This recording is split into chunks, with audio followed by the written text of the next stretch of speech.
Hello and welcome to Owning the Narrative. I am Bulow.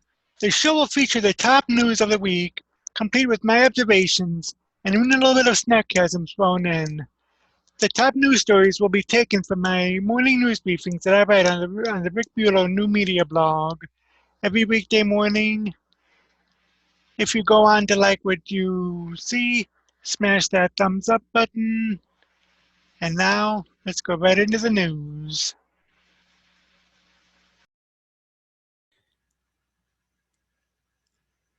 Trial of former President Donald Trump is going to start on February 8th. However, there are some senators who are opposed to it.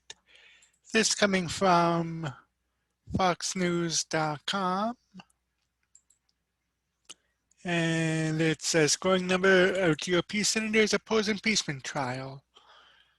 A growing number of Republican senators say they oppose holding an impeachment trial, a sign of the dimming chances that former President Donald Trump will be convicted on the charge that he incited a siege of the U.S. Capitol. House Democrats who will walk the impeachment charge of incitement of insurrection to the Senate on Monday evening are hoping that strong Republican denunciations of Trump after the January 6th riot will translate it into a conviction and a separate vote to bar Trump from holding office again. But GOP passions have appeared to cool since the insurrection, and now that Trump's presidency is over, Republican senators who will serve as jurors in the trial are rallying to his legal defense, just as they did during his first impeachment trial last year. I think this trial is stupid. I think it's counterproductive, said Senator Marco Rubio, Republican of Florida. He said that the first chance I get to vote on this trial, I'll do it, because he believes it will be bad for the country and further inflame partisan divisions. Arguments in the Senate trial will begin the week of February 8th. Leaders in both parties agreed to the short delay to give Trump's team and House prosecutors time to prepare and the Senate the chance to confirm some of President Joe Biden's cabinet nominees. Democrats say the extra days will allow for more evidence to come out about the rioting by Trump supporters who interrupted the congressional electoral count of Biden's election victory, while Republicans hope to craft a unified defense for Trump. An early vote to dismiss the trial probably would not succeed given the Democrats now control the Senate, but still, the Republican opposition indicates that many GOP senators would eventually vote to acquit Trump. Democrats would need the report of 17 Republicans, a high bar to convict him. When the House impeached Trump on January 13, exactly 1 week after the siege, Senator Tom Cotton, Republican Arkansas, said he didn't believe the Senate had the constitutional authority to convict Trump after he had left office. On Sunday, Cotton said, "The more I talk to Republican senators, the more they're beginning to line up behind that argument. I think a lot of Americans are going to think it's strange that the Senate is spending its time trying to convict and remove from office a man who left office a week ago," Cotton said. Democrats reject that argument, pointing to an 1876 impeachment of a Secretary of War who would already resign into opinions by many legal scholars. Democrats also say that the reckoning of the first invasion of the Capitol since the War of 1812, perpetrated by rioters egged on by a president who told them to fight like hell against the election results that were being counted at the time, is necessary so the country can move forward and ensure that such a siege never happens again. A few GOP senators have agreed with Democrats, though not close to the number that will be needed to convict Trump. Senator Mitt Romney, Republican of Utah, said he believes there is a quote-unquote preponderance of opinion that an impeachment trial is appropriate after someone leaves office. I believe that what is being alleged and what we saw, which is incitement to an insurrection, is an impeachable offense, Romney said. If not, what is? But Romney, the lone Republican to vote to convict Trump when the Senate acquitted the then president in last year's trial, appears to be an outlier. Senator Mike Rounds, Republican South Dakota, said he believes that a trial is a moot point after the president's term is over, and I think it's one that they would have a very difficult time in trying to get done within the Senate. And Senator John Cornyn, Republican of Texas, tweeted on Saturday, "If it's a good idea to try and impeach former presidents, then what about former Democrat presidents when Republicans get the majority in 2022? Think about it and let's do what is best for the country." On Friday, GOP Senator Lindsey Graham of South Carolina, A close Trump ally who has been helping him build a legal team urged the Senate to reject the idea of a post-presidency trial, potentially with a vote to dismiss the charge, and suggested Republicans will scrutinize whether Trump's words on January 6 were legally incitement. Senator John Barrasso, Republican of Wyoming, said Democrats were sending a strong message that hatred and vitriol of Donald Trump is so strong that they will hold a trial that stops Biden's policy priorities from moving. Senator Ron Johnson, Republican of Wisconsin, suggested Democrats are choosing vindictiveness over national security as the new president tries to set up his administration. Senate Republican leader Mitch McConnell, who said last week that Trump quote-unquote provoked his supporters before the riot, has not said how he will vote or argued any legal strategies. The Kentucky senator has told his GOP colleagues that it will be a vote of conscience. One of House Speaker Nancy Pelosi's non-impeachment lawyers said that Trump's encouragement of his loyalists before the riot was an extraordinarily heinous presidential crime. I think you will see that we will put together a case that is so compelling because the facts and the law reveal what this president did, said Representative Madeleine Dean, Democrat of Pennsylvania. I mean, think back. It was just 2.5 weeks ago that the president assembled a mob on the ellipse of the White House. He incited them with his words, and then he lit the match. Trump supporters invaded the Capitol and interrupted the electoral count as he falsely claimed there was a massive fraud in the election and that it was stolen by Biden. Trump's claims were roundly rejected in the courts, including by judges appointed by Trump and by state election officials. Senator Chris Coons, Democrat of Delaware, said in an interview with the Associated Press on Sunday that he hopes that evolving clarity on the details of what happened January 6 will make it clearer to my colleagues and the American people that we need some accountability.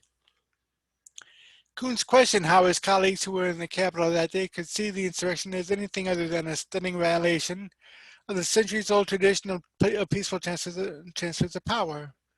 It is a critical moment in American history, and we have to look at it hard, Coons said.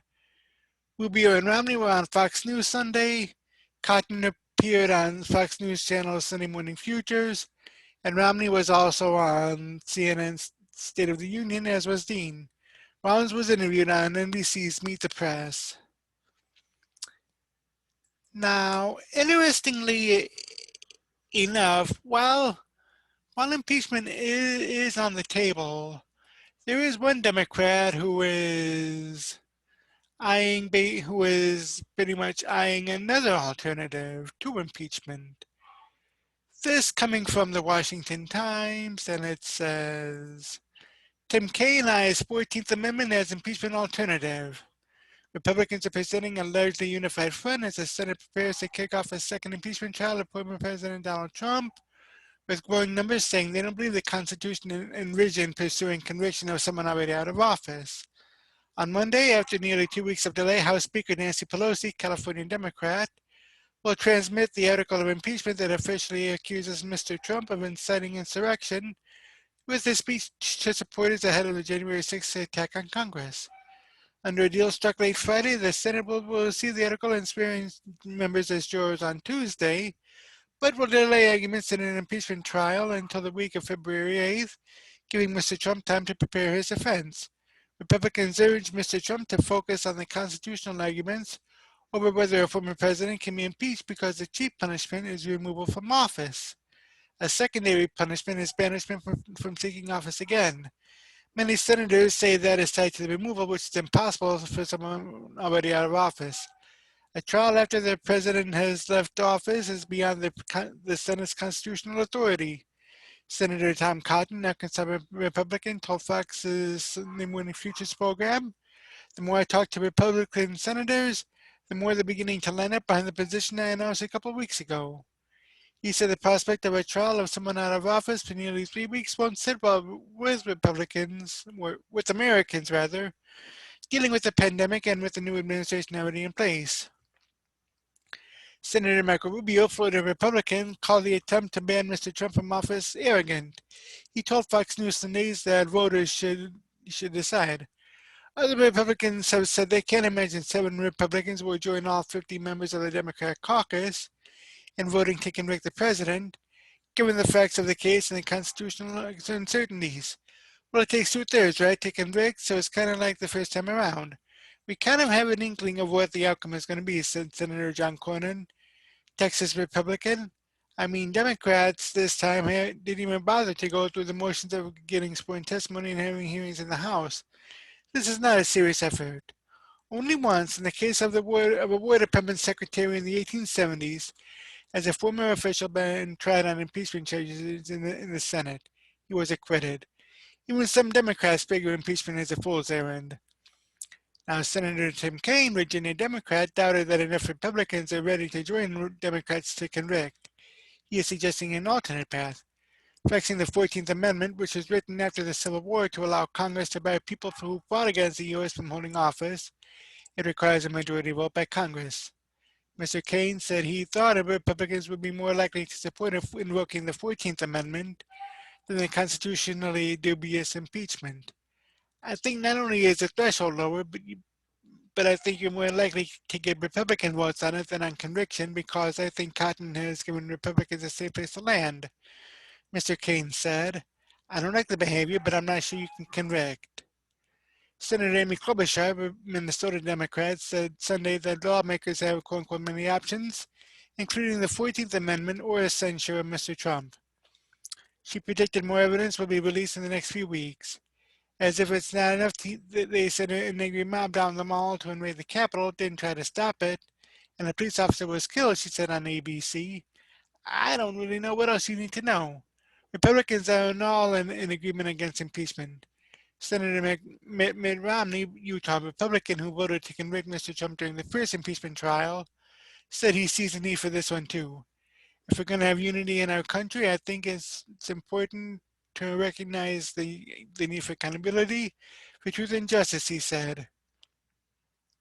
Mr. Trump was impeached on January 3rd January 13th while he was still in office, a week after some of his supporters stormed the Capitol and chased members of Congress from their chambers while they were counting the electoral votes to confirm President Biden's victory.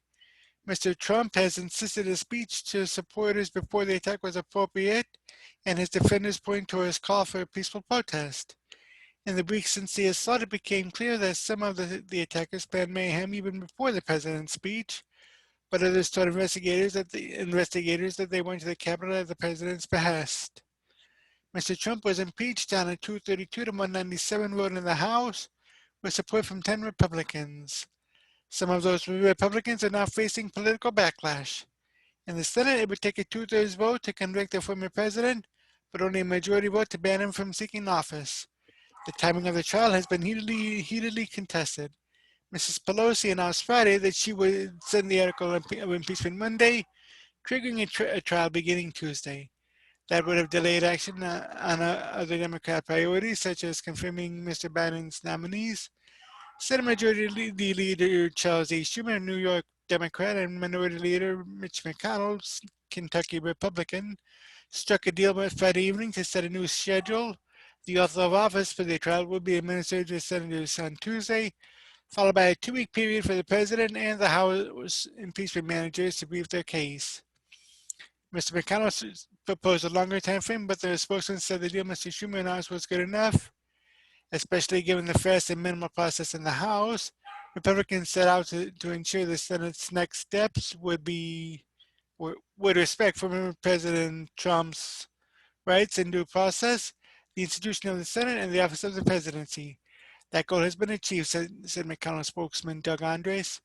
The legal briefs could be particularly momentous because of the weighty constitutional questions surrounding action against a former president. Democrats say they don't see a problem with impeaching someone who can't be removed from office, and that the trial itself is a step toward accountability.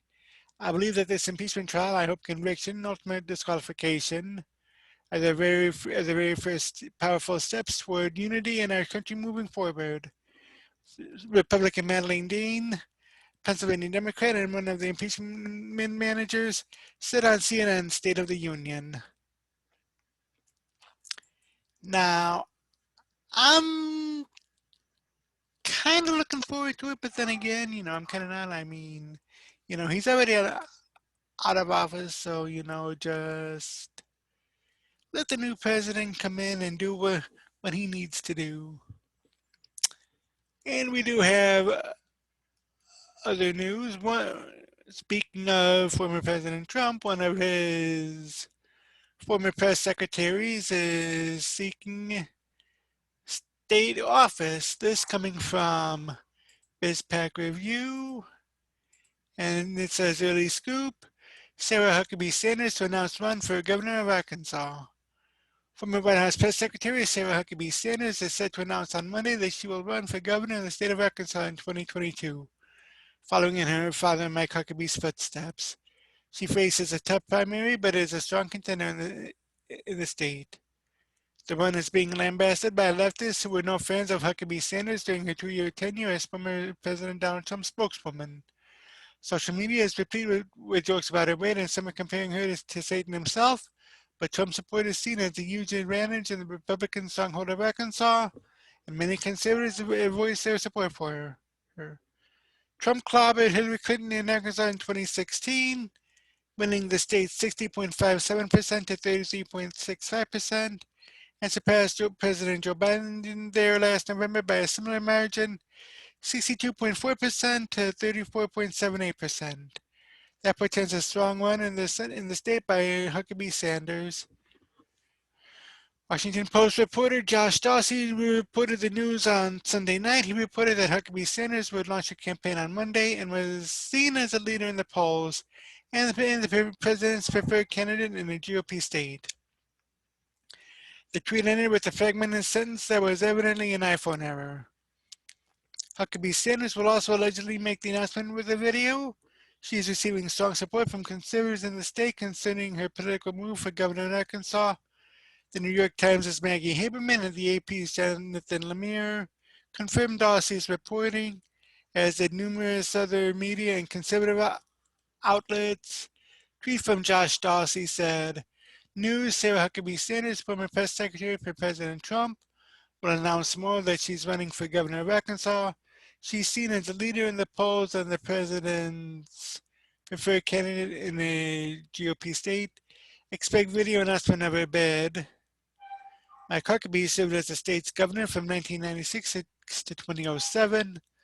The current office holder, Republican Governor Asa Hutchinson, will be term limited, vacating his seat.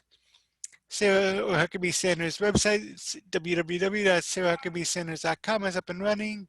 In November 2019, a Washington Post profile of her noted her possible electoral ambitions and described her as political royalty in Arkansas, quote unquote. Mike Huckabee's stellar reputation in the state is sure to help her in her campaign for governor. Matt Couch tweeted out, I'm proud to announce that Sarah Huckabee Sanders will be announcing her run for governor of my great state of Arkansas tomorrow. I can't wait to rid Arkansas of the rhinos like Asa Hutchinson. She has my full and complete endorsement as a fellow Arkansan. Sarah's run for governor in Arkansas will be the first of many tests of the battle for the future of the Republican Party. It may also be a bad omen for Democrats. Huckabee Sanders' combative relationship with the media echoed the president she served, delighting conservative fans and irritating the reporters with whom she fought on a daily basis. Stepping in the political limelight is sure to engender scorn from the media, but it will thrill Trump supporters. Brigitte Gabriel tweeted out, Sarah Huckabee Sanders will make a great governor. She will join a competitive Republican primary race to replace Hutchinson, who faces term limits after 8 years in office. She will challenge Lieutenant Governor Anthony Griffin and Attorney General Leslie Rutledge, both of whom have already said they will run. The winner of the Republican primary is likely to be the heavy favorite in the 2022 general election. While Huckabee Sanders will appeal to the Trump faction, Griffin, a former member of Congress before he returned home, it was a more typically establishment Republican. Before running for office, he worked in President George W. Bush's White House, where he was a protege of Bush strategist Karl Rove. Arkansas may want to change in conservative ideals, and Huckabee Sanders fits the bill. She is a very special person with extraordinary talents who has done an incredible job Trump tweeted when she was leaving the White House, "I hope she decides to run for governor of Arkansas. She would be fantastic." That is a very interesting race that I might be looking into seeing just what happens there. And yeah, so I'll definitely keep you updated as what happens there in the weeks and months to come. And now for a little bit of lighthearted news. I'm I had mentioned in a video about a couple months ago about the eaglets here in Florida, named Harriet and Male 2015 or M15 for short. Well, had they had laid their eggs a few months ago, and now they're hatched. This coming from my local paper, the News Press. Rare double-eaglet hatch celebrated Saturday for Northwood Myers Eagles Harriet and M15. Two newly hatched eaglets became the stars of the Harriet and M15 show in Northwood Myers Sunday, sitting in the nest off Bayshore Road, making demands of food to their parents and drawing interest online and in person. The rare double hatch day on Saturday of the eagle couple's new offspring, named E17 and E18, could be seen as the pink and gray chicks emerged from their shells. The Southwest Florida Eagle campsite announced a pip and one egg on Friday, and then that hatching had started and then finished for both eggs on Saturday. The Eagle campsite, again, allowed thousands to watch via the multiple angled Eagle cameras, many exclaiming as the chicks made their eventual ways out of their shells. Wendy Michaels, January 23rd, 9:29 p.m. Hello everyone, OMG, two hatches, H&M are a power couple. Christina, Nikki, Helton, DeWeird. January 23rd, 9:19 p.m. Congrats to our little family. Rose Bigman Hudson, January 23rd, 6:59 p.m. I'm so happy for Harriet and M15. They are such a perfect pair. Welcome to the world, E17 and E18. Mom and Dad are so excited. Congratulations, Harriet and M15 and Pritchett's. Thank you so much for watching this. I have been watching since the hatching of E9, but there were also in-person visitors to the Bayshore nesting site as well. Tito and Crystal Nieves of Northwood Myers knew about the Eagles but never stopped before. Oh, no way. Too? Tito Nieves said when told of the double hatch. He said they had seen reports of the news but had never stopped. That's why we're here, he said. His wife added, we usually drive by. This is the first time we stopped. Even their daughter, Amahia, too, strapped in a baby seat in the back of their truck, was enamored. The Fry family of Cape Coral also stopped to check it out. Especially excited was Alyssa, a fifth grader at Oasis Elementary School. They're cute, she said. Miss Brennan Emer just turns it on. Her mom said that her daughter will often come home and fill her in on the Eagle pair's doings. She watches it every day at school, Teresa Fry said. She tells me all about it every day. By Saturday evening, both chicks have finally escaped their shells. Early Sunday, the adult eagles were on camera feeding and tending to the fuzzy and demanding eaglets. This is the first time in the history of the cams that both eggs have started to hatch on the same day, Ginny McSpadden, the founder of the campsite, announced in an email. This is due to the delayed incubation tactics the adults use to keep the eaglets as close in age as possible to minimize sibling rivalry seen in the first few weeks of life.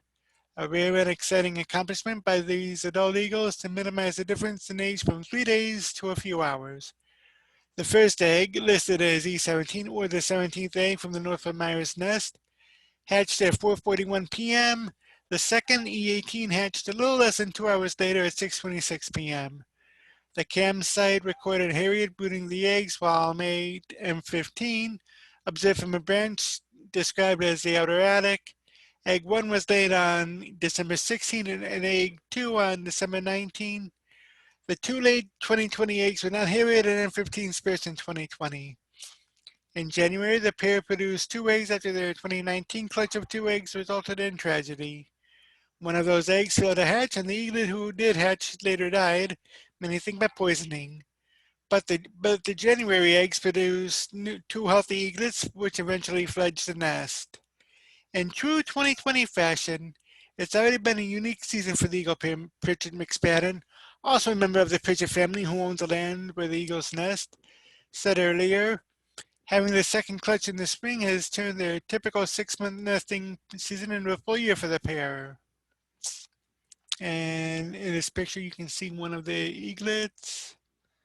And speaking of which, there is the South Florida Eagle Cam. Let's check it out. What is doing live, shall we? Right now, I believe that's Harriet on the nest. Let's see what the Eagle Feed website says. And on the nest, yep, Harriet's on the nest. 5:34 p.m. Soft vocals by both. 5:40 p.m. M15 to the neat pasture snag feeks, meal over, Harriet broods. 5:22 p.m. Harriet up, air rates bull watches, eaglets, air rates broods. 6:08 p.m. M15 to the attic, both vocals. 6:22 p.m. M15 flies to a front pine. 6:14 p.m. and flies back to the attic, Harriet vocal. Now this is, I believe, Eagle Cam 1. I'm not totally sure about that, but we can find, but if you go to this page, dickpritchardrealestate.com/eaglefeed.html, you can follow the eggs, and yeah, that looks like camera 1. Here's a look from camera 2. And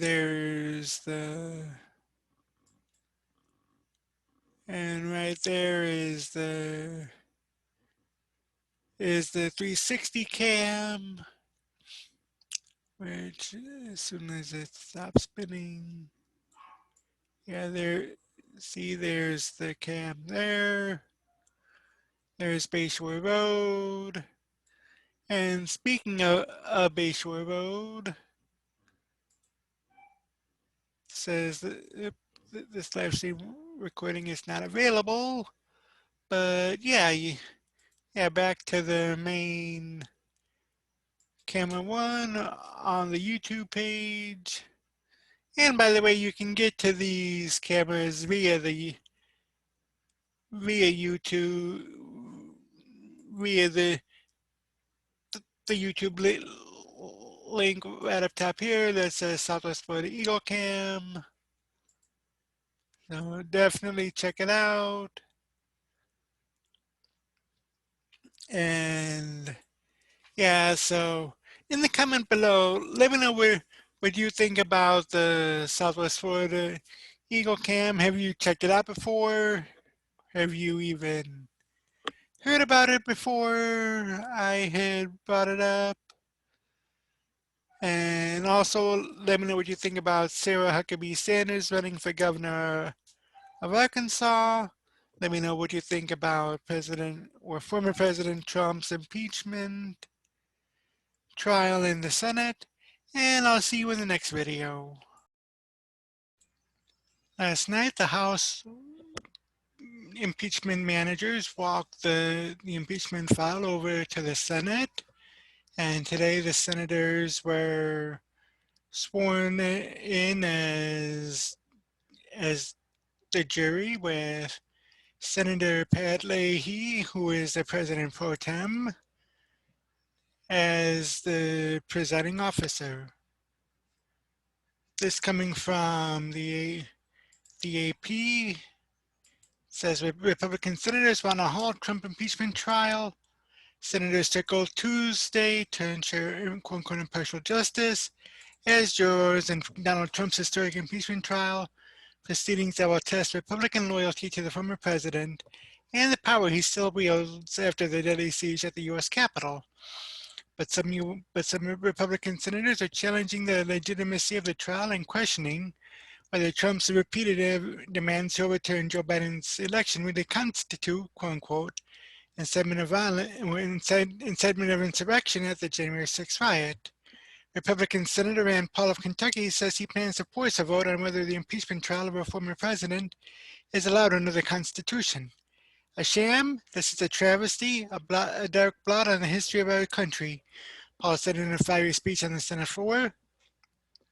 He called on Senate colleagues to stop this kangaroo court and compared the way Trump egged on the crowd outside the White House before the mob stormed the Capitol to pass speeches by Democrat lawmakers, including now Vice President Kamala Harris. What seemed for some Democrats like an open and shut case that played out for the world on live television, as Trump encouraged a rally mob to fight like hell for his presidency, is running into a Republican Party that feels very differently. Not only are there legal concerns, but senators are wary of costing the former president and his legions of followers. On Monday, the 9 House Democrats prosecuting the case against Trump carried the sole impeachment charge of incitement of insurrection across the Capitol in a solemn and ceremonial march along the same halls that the rioters ransacked 3 weeks ago. In a scene reminiscent of last year, Trump is the first president twice impeached.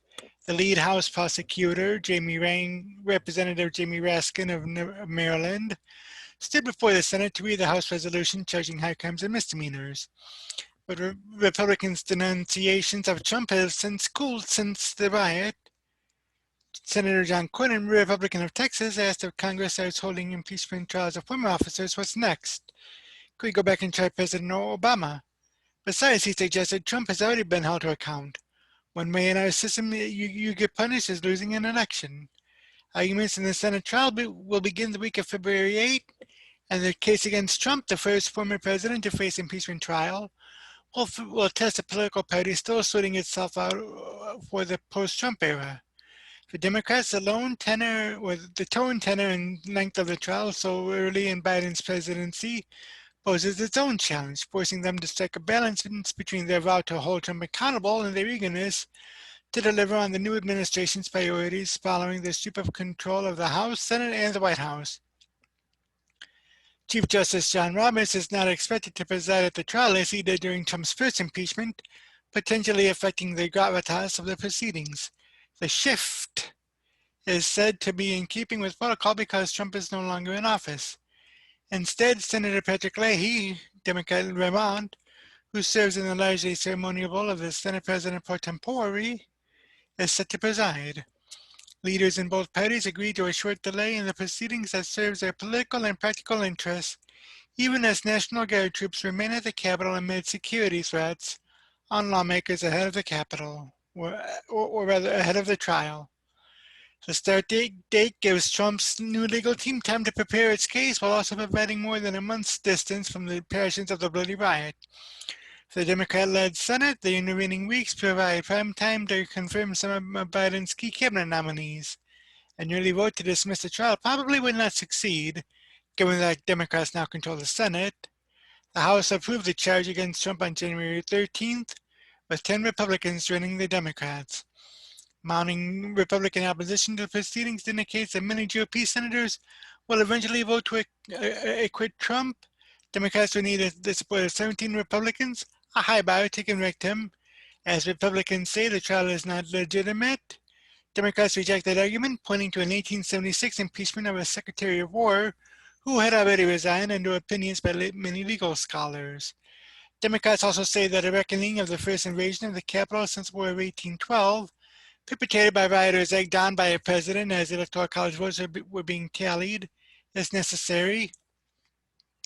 Senate Majority Leader Chuck Schumer said failing to conduct the trial would amount to a quote-unquote get out jail free card for others accused of wrongdoing on their way out the door. He said there's only one question senators of both parties will have to answer before God and their own conscience. Is former President Trump guilty of inciting an insurrection against the United States? A few GOP senators have agreed with Democrats, though not close to the number that will be needed to convict Trump. And I find it rather interesting and intriguing that this time Senator Leahy is set to preside over this trial. I mean, I know that the Constitution says that the says that in cases of impeachment against the president, the Chief Justice is the presiding officer. But it says here, I'm looking at the Constitution now, and it doesn't say whether or not what happened. So this will be a historic first for many people. Now, why is Senator Leahy presiding? Let's check this out from the Epoch Times. And it says, it's by Zachary Stieber, Senator Leahy to preside over Trump's impeachment trial. Senator Patrick Leahy, Democrat Vermont, President pro tempore of the Senate, will preside over next month's impeachment trial of former President Donald Trump, Leahy said on January 25th. Now, Leahy is 80. Both parties traditionally choose their eldest member to serve in the pro tempore role, which is essentially a backup for the President of the Senate whenever they gain a majority in the body. The President pro tempore has historically presided over Senate impeachment trials of non-presidents, Leahy said in a statement. When presiding over an impeachment trial, the President pro tempore takes an additional special oath to do impartial justice according to the Constitution and the laws. It is an oath that I take extraordinarily seriously. I consider holding the office of the President pro tempore and the responsibilities that come with it to be one of the highest honors and most serious responsibilities of my career, he said. When I preside over the impeachment trial of former President Donald Trump, I will not waver from my constitutional and sworn obligations to administer the trial with fairness in accordance with the Constitution and the laws. The U.S. Constitution states that the Supreme Court's Chief Justice shall preside when the President of the United States is sitting in an impeachment trial. But once Trump left office last week, that threw Chief Justice John Roberts' role into question. Roberts had presided over the first impeachment trial. Roberts suggested, or reports suggested that Roberts did not want to preside over a trial of the former president. Supreme Court spokespersons did not immediately respond to a request by the Epoch Times for comments, nor did spokespersons for Senate Majority Leader Chuck Schumer, Democrat New York, or Senate Minority Leader Mitch McConnell, Republican of Kentucky. Dozens of Republicans have voiced opposition to holding an impeachment trial for a former president. Some have said that Roberts' apparent reluctance to act as presiding judge is significant. If Justice Roberts won't preside over the single quote-unquote impeachment, then why would it ever be considered legitimate? Senator Rand Paul, Republican Kentucky, said in a tweet last week, the House alleges in its single article of impeachment that Trump incited the January 6th breach of the U.S. Capitol. The Senate expects to start the trial during the week of February 8th. Like I said earlier, that is, I could take a look into it, but you know, who knows what might happen. And I wouldn't necessarily say in response to this, but there is other news. There is going to be an Ohio seat open, an Ohio Senate seat open come election 2022. This coming from rollcall.com. Senator Rod Portman's exit leaves void in chamber and 2022 map. It says Democrats believe Ohio Senate race is now more competitive. Ohio Senator Rod Portman's announced on Monday that he would not run for re-election sent shockwaves through GOP circles as Republicans grappled with losing a senator with his stature and history of winning campaigns. Portman's decision leaves a wide-open Senate race in 2022 when Republicans will be looking to win control of the chamber. I think everyone is just trying to get their hands around it right now, or Ohio GOP consultant Kurt Steiner said.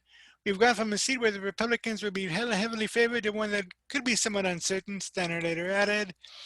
In the aftermath of a bombshell like this, most people are really just guessing. Ohio has a long history of conservative senators who worked across the aisle, including George V. Voinovich and now Governor Mike DeWine. In losing Portman, many establishment Republicans in the state worry that the race to replace him could signal the end of such pragmatic politics and mark the beginning of an era in which conservative firebrands such as Representative Jim Jordan, could become the symbol of the party.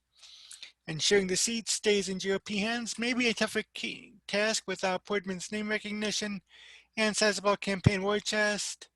Portman's campaign had $4.6 million as of September 30th, but Republicans are confident that they will prevail. The 2022 election in Ohio starts today, and Republicans will hold that seat. National Republican Senatorial Committee Chairman Rick Scott said in a statement. Scott, a Florida Republican, told reporters Monday evening at the Capitol that Portman's retirement was a quote-unquote big loss, but that the party would recruit formidable candidates. Democrats still believe they have a shot. Is Ohio still a 50-50 state? No, it's not, said Justin Baraski, a senior advisor to the Democrat Senatorial Campaign Committee who managed Ohio Senator Sherrod Brown's successful re-election campaign in 2018. But is it still a winnable state? Absolutely, Baraski said. David Leland, a former Ohio Democrat Party chairman who now serves in the Ohio House, said Portman's decision changes everything. Senator Portman was going to be a very strong candidate, and he had a really intimidating record as far as his ability to do fundraising. Now everything is in flux, he said. Democrats expect Republicans will have to contend with a nasty and costly primary to replace Portman. Republicans have a deep political bench and a long list of potential Senate candidates, which includes members of the state's congressional delegation. Representative Steve Stivers, the former National Republican Congressional Committee chairman, is considering a Senate run, according to people familiar with his thinking. Stivers criticized former President Donald Trump and his role in the January 6th insurrection, but does not vote to impeach him. Jordan, who has built a national profile as a staunch Trump ally, could make a bid for the seat, but he has long eyed the Judiciary Committee chairmanship, which could be within reach if Republicans retake the House in 2022. Other potential GOP candidates from the House include Bill Johnson, an Air Force veteran first elected in 2010, and Anthony Gonzalez, one of the 10 Republicans who voted to impeach Trump.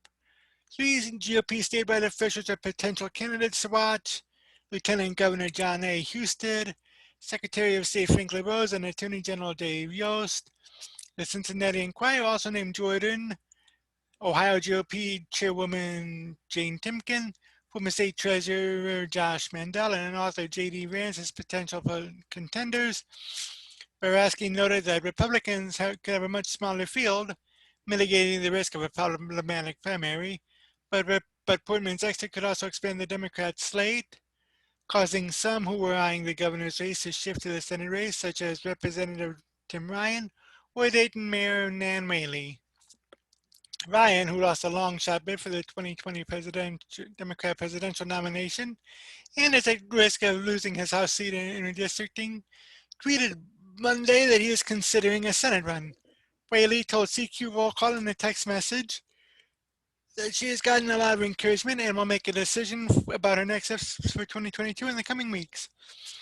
Former Ohio Democrat Party Chairman David Pepper, a former Hamilton County Commissioner, is also considered a potential candidate, and former State Representative Kathleen Clyde, who ran unsuccessfully for Secretary of State in 2018, tweeted Monday, "I will do everything I can to make sure our next senator, no matter whom she might be, stands up for all Ohioans." A red state. Republicans believe they would hold an edge in an open race, given the Buckeye State's redwood shift in recent years. In 2016, Trump won Ohio by 8 points, while Portman cruised to re-election over former Democrat Governor Ted Strickland by 21 points. Trump carried the state by 8 points again in 2020. Thomas Sutton, a political science professor at Baldwin Wallace University, said Republicans will likely take Trump's expanded support in the state next fall. He grew his winning margin from 2016 by about 30,000 votes, as a sign that Ohio is safe for the party. The demographics tell the whole story, Sutton said. The only real growth is in the Columbus area, but we're not like Georgia or North Carolina. We are like most of the Midwest, where people are getting older and whiter and more conservative. Part of the reason Trump expanded his margin in Ohio, Sutton said, is because Joe Biden all but rolled off the state, paying very little attention to it until later in the campaign. The Democrat Senate candidate, he said, will need a lot of resources to counteract the Republican running against them, but outside money, he said, has not been focused on Ohio in recent years. Now, whether that changes in 2022 remains to be seen, and that could also depend on the eventual nominees. Trump's victories in the state could bolster a staunch Trump ally in the GOP primary, but it could also signal the end of lawmakers like Portman, who is reliably conservative but also capable of deal-making. Void in the Senate. That deal-making has been more difficult in Congress lately, which factored into Portman's decision not to run for re-election. I don't think any Senate office has been more successful in getting things done, but honestly it has gotten harder and harder to break through the partisan gridlock and make progress on substantive policy, and that has contributed to my decision, he said in a statement Monday. Portman brought a unique blend of executive and legislative experience to the House, and currently he is the only senator who has served in a presidential candidate. After 12 years in the House, Portman joined the George W. Bush administration in 2005, first as U.S. Trade Representative and later as the Director of the Office Management and Budget. Portman was first elected to the House in 2010. He is one of the best retail politicians and likable retail politicians and policy wonks, Ohio GOP strategist Michael Hartley said, and that combination is rare. Portman is often found in bipartisan gangs, and on Sunday he participated in a bipartisan call with the Biden administration on a new pandemic relief package. But Portman also has been a reliable Republican vote while in Congress. Since 2011, he has voted the same way a majority of the Senate Republicans voted 90.7% of the time, slightly below the 91.7% average for the period, according to CQ Vote Watch. On votes where Trump's position was known, Portman voted with Trump 97.7% of the time from 2017 through 2020, slightly more than the Senate GOP average of 96.6%. During President Barack Obama's last 6 years in office, Portman supported his position 57.8% of the time, compared with the Senate GOP average presidential unity score of 53.4%. Now, interestingly enough, with Senator Portman's exit, that brings up a very interesting and intriguing point. Should there be term limits for Congress? That question had been brought up again, this time by Senator Ted Cruz. This coming from FoxNews.com. Republicans press constitutional amendment, term limiting members of Congress. Senator Ted Cruz, Republican of Texas, joined 5 other Republicans on Monday in moving to restrict the number of times members of Congress can be reelected. The legislation revives Cruz's earlier idea for a constitutional amendment on term limits. If ratified, the measure would prevent senators from serving more than 2 6-year terms and House members from serving more than 3 2-year terms. Every year, Congress spends billions of dollars on giveaways for the well-connected. Washington insiders get taxpayer money and members of Congress get reelected, all while the system fails the American people, Cruz said in a press release. It's no wonder that the vast majority of Americans from every political stripe, Republicans, Democrats, and Independents, overwhelmingly support congressional term limits, he wrote. The rise of political careerism in today's Congress is a sharp departure from what the founders intended for our federal governing bodies. I have long called for this solution for the brokenness of Washington, D.C., and I will continue fighting to hold career politicians accountable. As I have done in the past, I urge my colleagues to submit this constitutional amendment to the states for speedy ratification. Senators Marco Rubio, Republican of Florida, Pat Toomey, Republican from Nevada, Todd Young, Republican from Indiana, Rick Scott, Republican from Florida, and Mike Braun, Republican from Indiana, joined Cruz in his effort Monday. I have long been a supporter of congressional term limits, which would infuse Congress with real-world experience, perspectives, and sensibilities, said Toomey, who has served in the Senate since 2011. Term limits also have the added benefit of being supported by supermajorities of Republicans and Democrats. A 1995 Supreme Court case, U.S. term limits versus Thornton, held that the only way to impose term limits on Congress would be through a rare constitutional amendment. There have only been 27 in American history. While term limits have enjoyed bipartisan support, they have also encountered some opposition. Writing for the Brookings Institute, George Washington University professor Casey Burgott argued in 2018, The term limits would, among other things, limit voters' power and strip away the benefit of having experienced lawmakers in the policy-making process. He added that for states and foreign governments, studies regularly find that the corruptive, swampy influences advocates contend would be curtailed by instituting term limits and in fact exacerbated by their implementation. Let me read that again. George Washington University professor Casey Burgott added that for states and foreign governments, studies regularly find that many of the corruptive, swampy influences advocates contend would be curtailed by instituting term limits are in fact exacerbated by their implementation. I'm sorry, that right there is a total and utter lie because we need term limits. I mean, after all, we have term limits on the president, aka the 22nd Amendment. For those who do not want term limits in Congress, I just have two questions for you. One, would you support removing the 22nd, removing and repealing the 22nd Amendment, which is a constitution, which is a term limit on the president and vice president? Second question, why do you support term limits at 1600 Pennsylvania Avenue, where the president works and lives, and don't support them at the corner of East First and Congress Avenue, the U.S. Capitol, where the Senate and the House of Representatives work?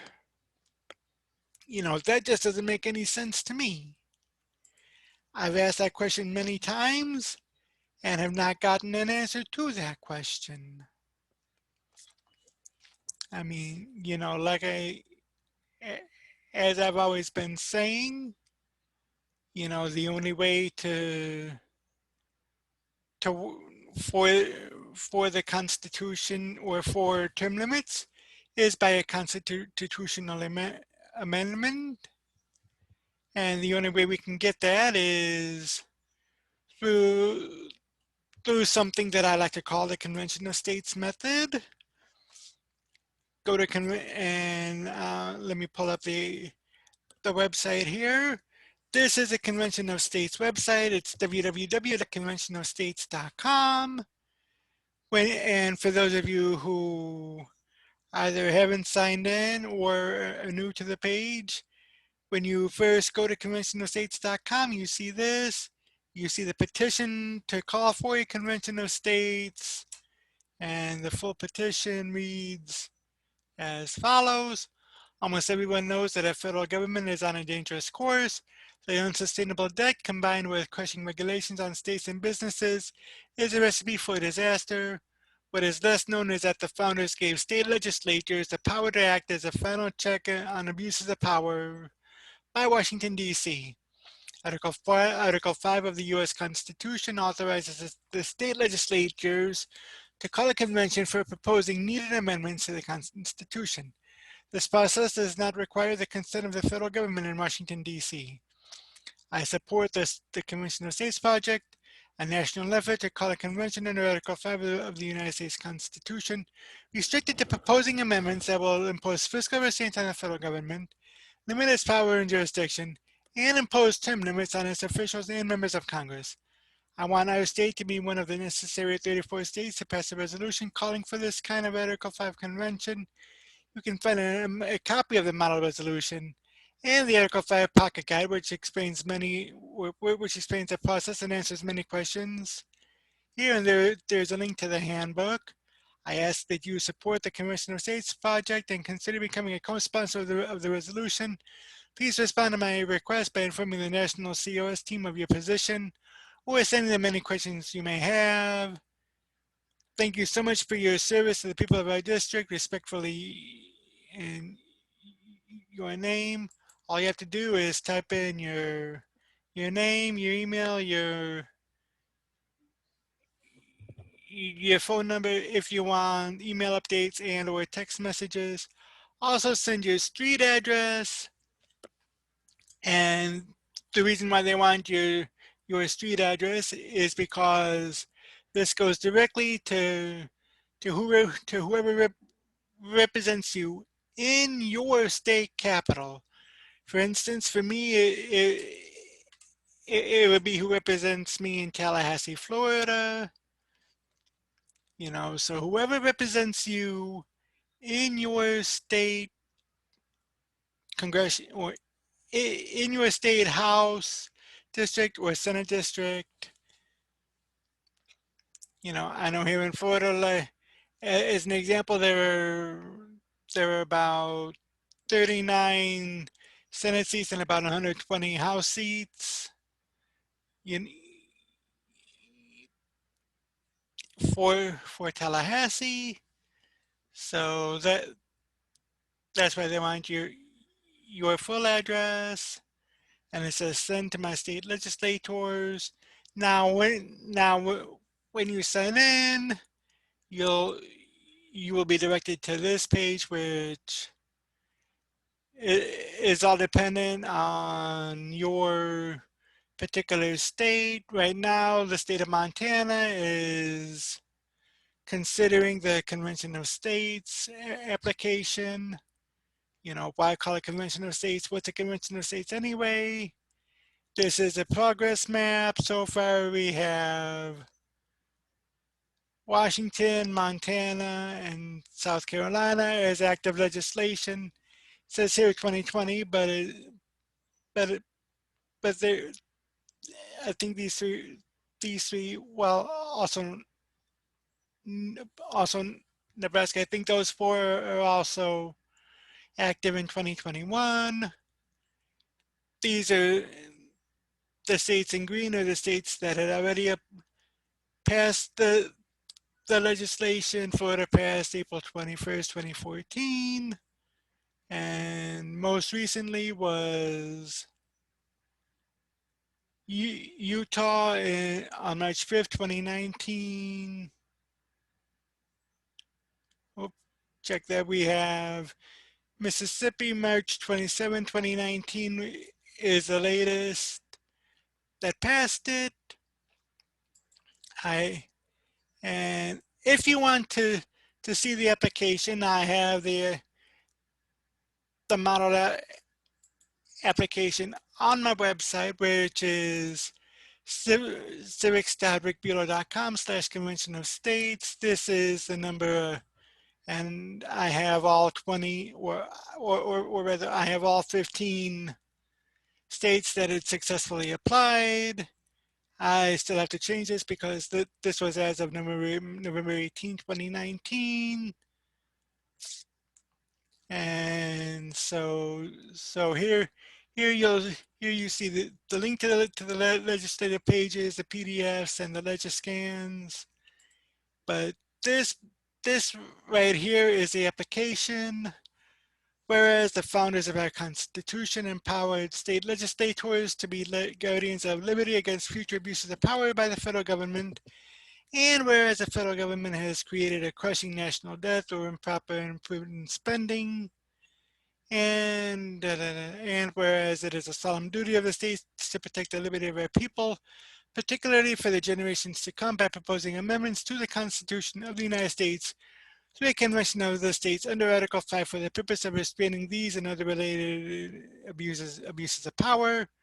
Be it therefore resolved by the legislature of the state of blank, Section 1, and this is the key here, the legislature of the state of, insert your state here, hereby applies to Congress under the provisions of Article 5 of the Constitution of the United States for the calling of a convention of the states limited to proposing amendments to the Constitution of the United States that impose fiscal restraints on the federal government, limit the power and jurisdiction of the federal government, and limit the terms of office for its officials and for members of Congress. Now, those three are just topics. There can be many amendments. As a matter of fact, for instance, with the imposition of fiscal restraints, that could be balanced budget amendment.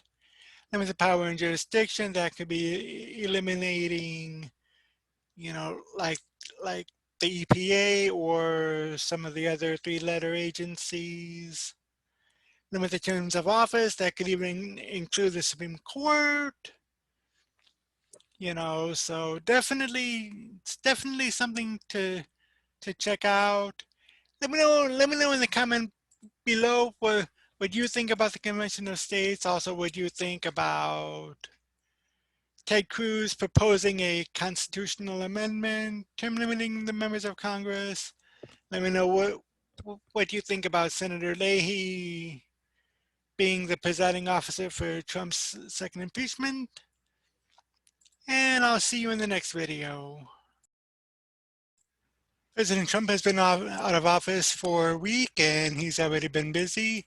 This coming from my good friends over at the Epoch Times, which says that Trump creates office of the former president to advance U.S. interests, carry on Trump administration agenda. Former President Donald Trump opened an office of the former president on January 25th that seeks to advance the interests of the United States and carry on the agenda of his administration. A statement from the office in Palm Beach County, Florida reads, today the 45th President of the United States, Donald J. Trump, formally opened the office of the former president.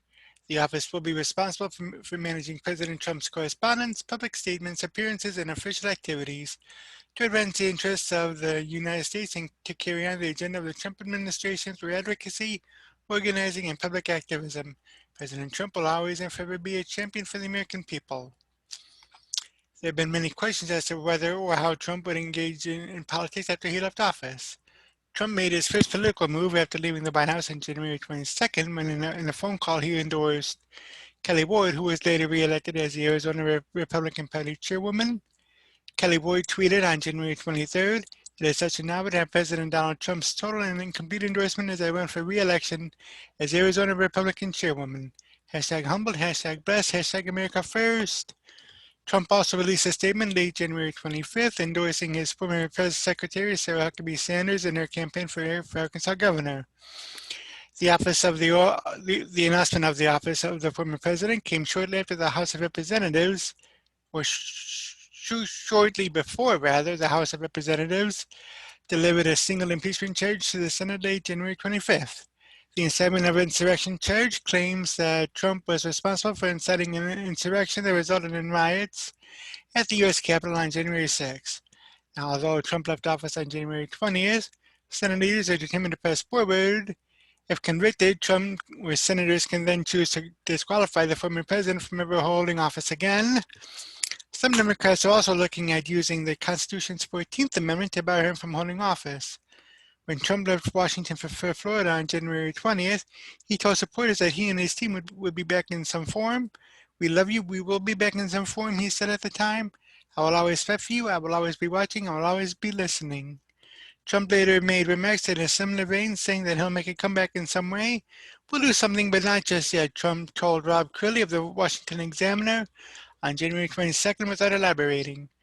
Former U.S. Ambassador to Germany, Richard Grenell, said over the weekend that Trump told him that he wants to run for the presidency again.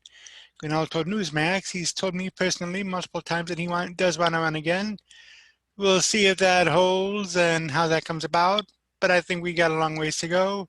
Jason Miller, a campaign advisor, said earlier this month that Trump would be involved in the 2022 midterms, with the immediate focus being to help Republicans win back both chambers of Congress. It's unclear whether he would run for president in 2024. And Miller also told the Epoch Times on January 25th that Trump and his team don't have any affiliation with the newly formed political committee called the MAGA Patriot Party, amid speculation that Trump would try to form a third party. I'm interested in seeing just what the former president's going to do in the weeks and months to come. And I'll be keeping an eye on that. I know, as I know others will. And it'll be interesting to see what this MAGA Patriot Party is going to be about. In other news, with Biden as president now, Democrats are releasing a roadmap to a one-party rule. This coming from ZeroHedge.com. Democrats have released a roadmap to one-party rule. This by Phil Klein via Real Clear Politics. The Democrats appear intent on instituting one-party rule in the United States. They're trying to use the U.S. Capitol riots as an excuse to criminalize dissent and banish conservative voices from the public sphere, and at the same time they're hoping to use their temporary raise with the majority in Congress to rewrite the rules governing our elections in a way designed to keep the Democrat Party entrenched in power for decades to come. In the House, the Democrats revived sweeping election reform legislation that died in the Senate during the previous session, perhaps hoping that they can browbeat enough Republicans into going along with them. If that happens, the grand old party of Abraham Lincoln might as well disband, because Republicans would never have any hope of regaining a congressional majority or controlling the White House under the rules that H.R. 1 were put in place.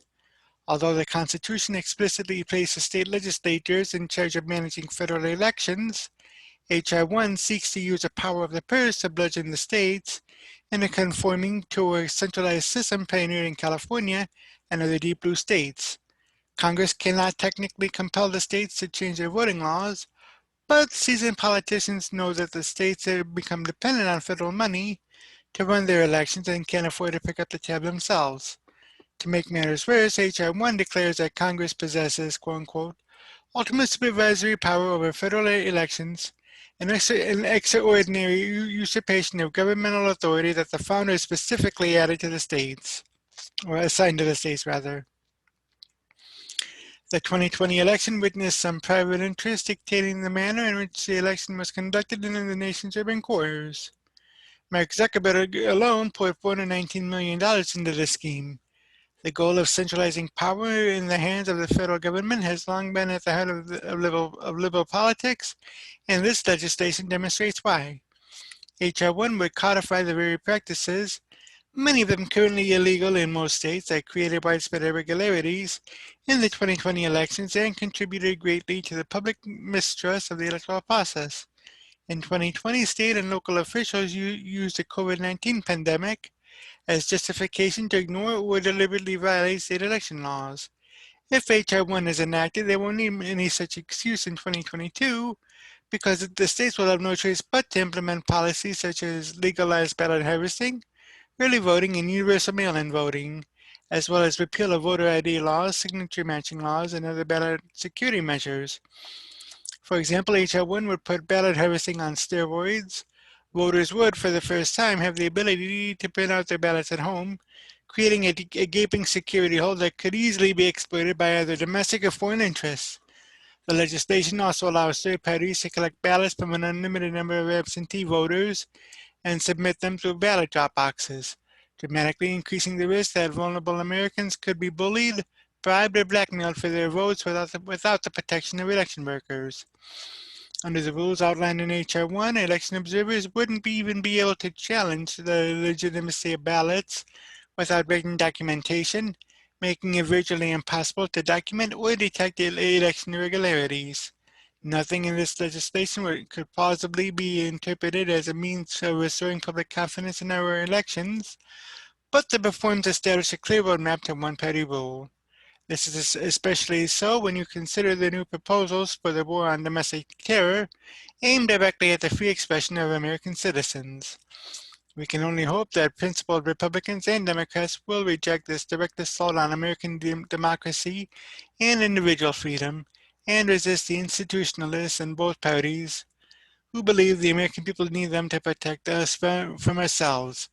The way to create a one-party rule is to control information and control the way a nation selects its leaders. The political left has joined with big tech and government careerists and aggressively trying to do both. Now, there was a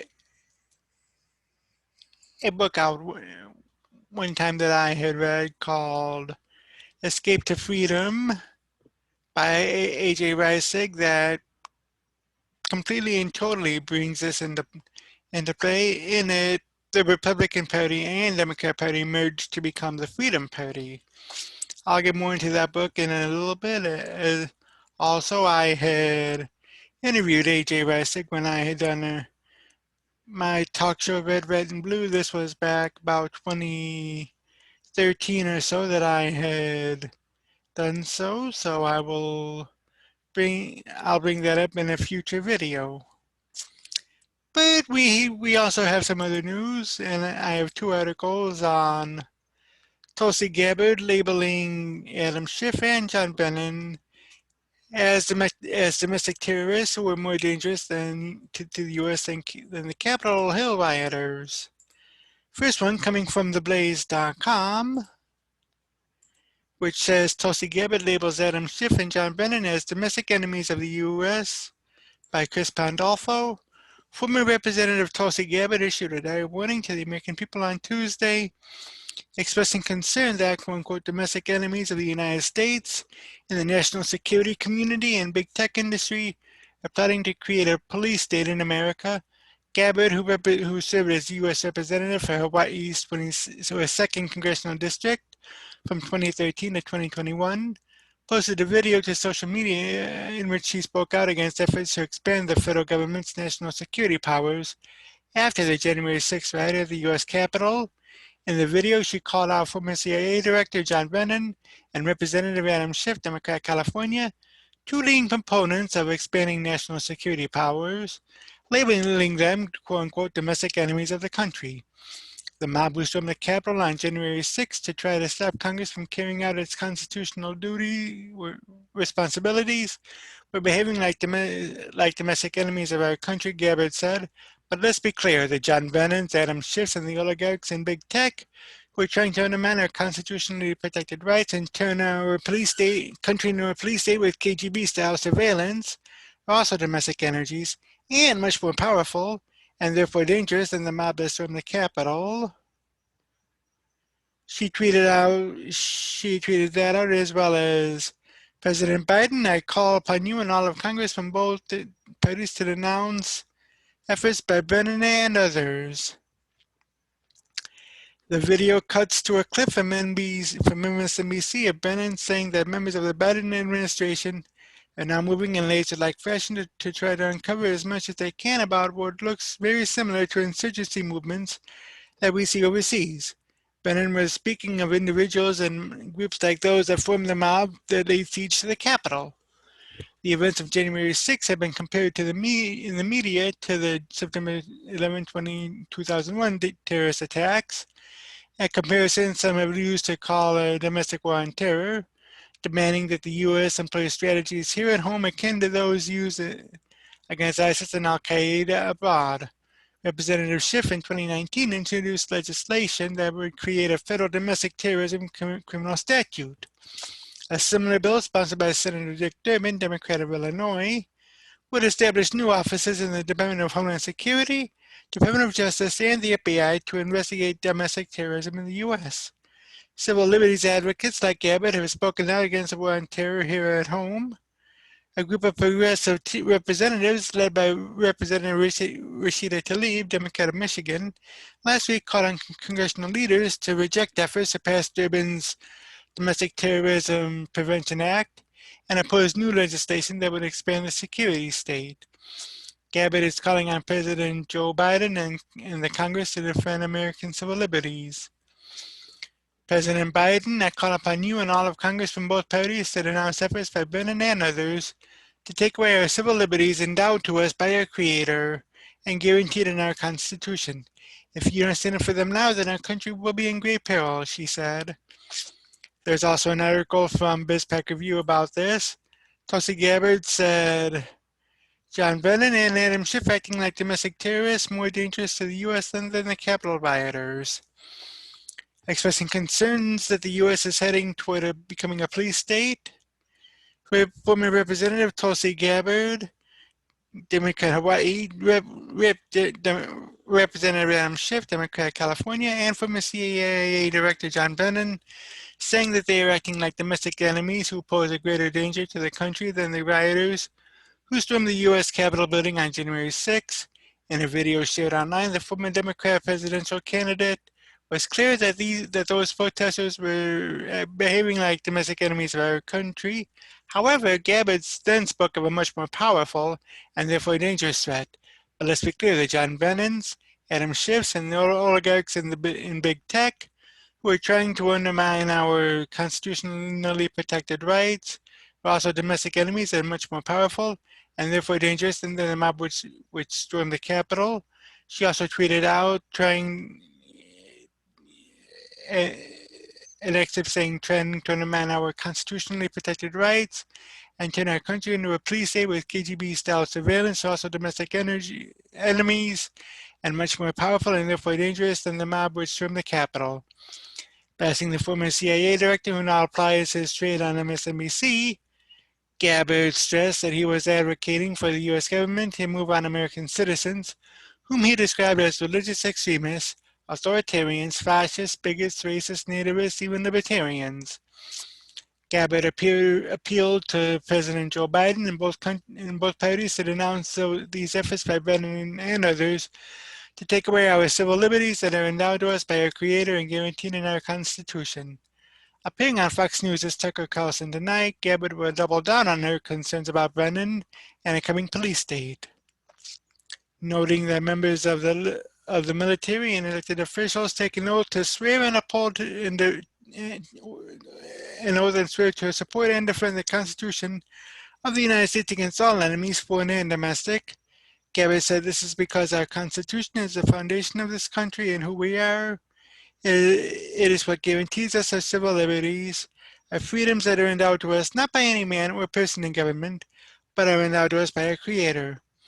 Again, the former Congresswoman denounced the protesters who stormed the Capitol, insisting that they were acting as domestic terrorists undermining our Constitution, but they are not the only danger we face, she reiterated.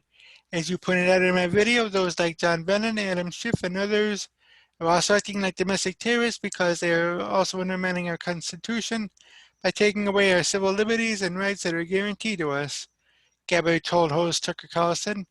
After quoting Brennan words seen in her video, Gabbard added, "This is the extent that they are going to try to undermine the rights and freedoms that are guaranteed to every one of us, and it's incredibly dangerous." Here's just a quick sampling of online responses to the story that show people appreciate Gabbard's unabashed leadership. Nick Barnes had tweeted out, "America would have been in a lot better hands if Biden had nominated you for VP instead of left Kamala Harris." And Motown 808 tweeted, "Tulsi, although I don't always agree with your policies, it is statements like this that make me have a hell of a lot of respect for you. During the primary, you were the only adult on the stage, and it's a crying shame that your party cares more for spectacle than solutions." Dan for Texas tweeted out, "Great effort, but you should know by now your words will fall on deaf ears. They have their agenda, and no pleas will alter its course. Biden is not even in charge. He doesn't have the mental capacity and probably doesn't even check his emails. He just signs what he's told." Balog Music tweeted out, "I couldn't agree with you more. This is a slippery slope and threatens American democracy. I am hopeful that there are more others who have the foresight that you do regarding this. Thank you for your service to this country, both in Congress and in the military. I hope you run again." And Patrick Ron Brockman tweeted out, "Here's a real leader. Nothing could be more true about the oligarchs in America. Establishment cronies like Brennan calling libertarians a threat. My God, as CIA director, this man lied professionally for a living. They need to be outed." And that is so very true there. And, I mean, of the Democrats of the Democrats that were running for president, Tulsi Gabbard was the more level-headed one. Just a shame that her campaign didn't gain further ground, but it is what it is, and crap happens. So I'll be taking a closer look at her, hoping that she'll pull a Jeff Von Drew and possibly switch parties, but if not, who knows what might happen. But anyway, leave a comment below what you think of Tulsi Gabbard's response to calling out Brennan and Schiff and big tech oligarchs. Also leave a comment on if you think America is turning into a one-party nation. And I'll see you in the next video. In just 2 weeks, the impeachment trial of former President Donald Trump is going to begin.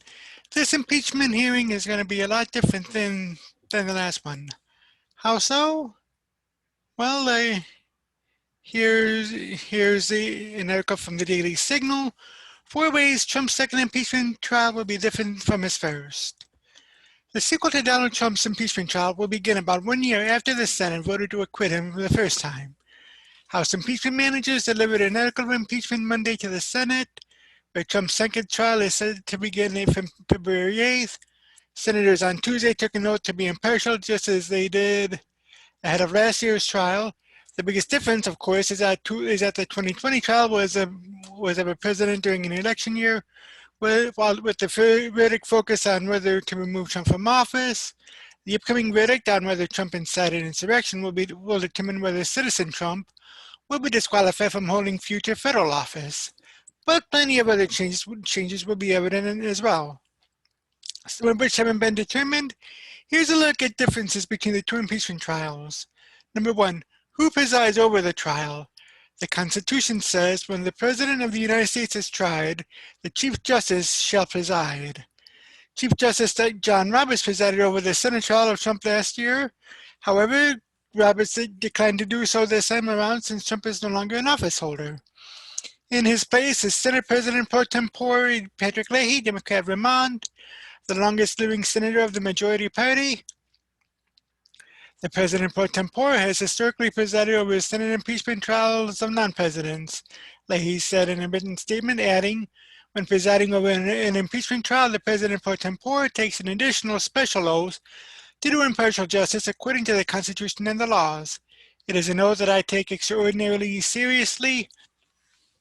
When I preside over the impeachment trial of former President Donald Trump, I will not waver from my constitutional and sworn obligations to administer the trial with fairness in accordance with the Constitution and the laws. Leahy's spokesman, Garrett Cowell, told the Daily Signal that Senate leaders, as the presiding officer, would work out details for the rules of the trial. Leahy was hospitalized briefly Tuesday for muscle spasms. Number two, when the target isn't in office, Senator Rand Paul, Republican of Kentucky, forced a vote Tuesday on a resolution asserting that a Senate trial for a former office holder and private citizen would be unconstitutional. Paul's resolution failed but gained votes from 45 out of 50 Republicans. One of them was Minority Leader Mitch McConnell, Republican of Kentucky, who had been critical of Trump since the January 6th riot at the Capitol.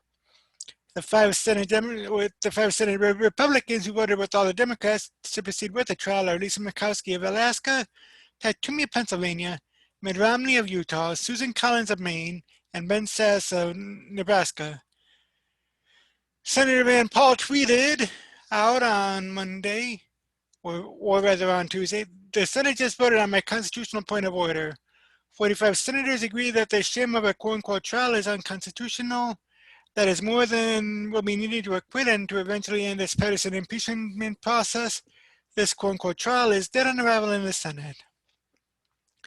Now, although the vote foreshadowed what most already knew, a conviction of Trump by 2/3 of senators is near impossible. The debate over jurisdiction likely won't end. A key part of the constitutional argument revolves around the word "and." The Constitution states that punishment upon conviction, quote unquote, shall not extend further than to removal from office and disqualification to hold and enjoy any office of honor, trust, or profit under the United States. Only after a 2/3 supermajority vote to convict can the Senate take a separate vote, requiring only a simple majority to disqualify someone from holding a future federal office.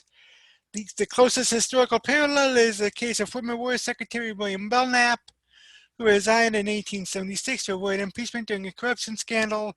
The House impeached Belknap anyway and sent 5 articles of impeachment concerning bribery to the Senate. Nevertheless, the Senate haggled over whether it had jurisdiction to try Belknap, who no longer held office. After much debate and a narrow 37-29 vote, the Senate determined that it could try the case. The Senate later voted 35-25 to convict Belknap, so short of the supermajority needed. The Democrats know that they can get a conviction to disqualify Trump, but the trial itself could do maximum damage to Trump's reputation, while also forcing Republican senators to go on the record. Thomas Jipping, a former chief counsel for the Senate Judiciary Committee, told the Daily Signal.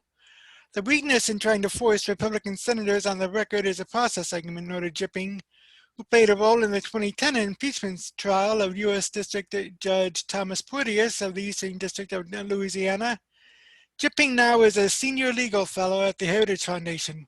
Voting against conviction wouldn't be an automatic show of support for Trump, but rather express concern about the constitutionality of voting to convict a private citizen, Jipping said. Of the 25 senators who voted to acquit Belknap, 22 said their votes primarily were based on the view the Senate had no jurisdiction over an official who had resigned. Other examples of impeachment after an individual leaves office include 3 federal judges who resigned after being impeached by the House. The Senate nixed a trial in each case. In 2009, the House impeached District Judge Samuel Kent of the Southern District of Texas over allegations of sexual assault and obstructing an investigation. Kent resigned from her prison cell and senators terminated his trial. In 1926, the House impeached District Judge George English of the Eastern District of Illinois for abuse of power. He resigned and the Senate dismissed the case. In 1873, the House impeached District Judge Mark Leahy of the District of Kansas on charges of intoxication on the bench. Leahy resigned before his trial and the Senate didn't proceed. In the very first House impeachment, lawmakers impeached Senator William Blount in 1797 on charges with conspiring with Great Britain. The Senate, who already had expelled Blount, declined to consider the impeachment. It remains the only time that the House has impeached another member of Congress. Quick side note, I'll get to what Rand Paul said in an article later on in a few minutes, but back to this article. What about witnesses this time? Senate Majority Leader Charles Schumer, Democrat, New York, will hammer out details of the trial and, with the chamber's 50-50 split, is expected to include McConnell.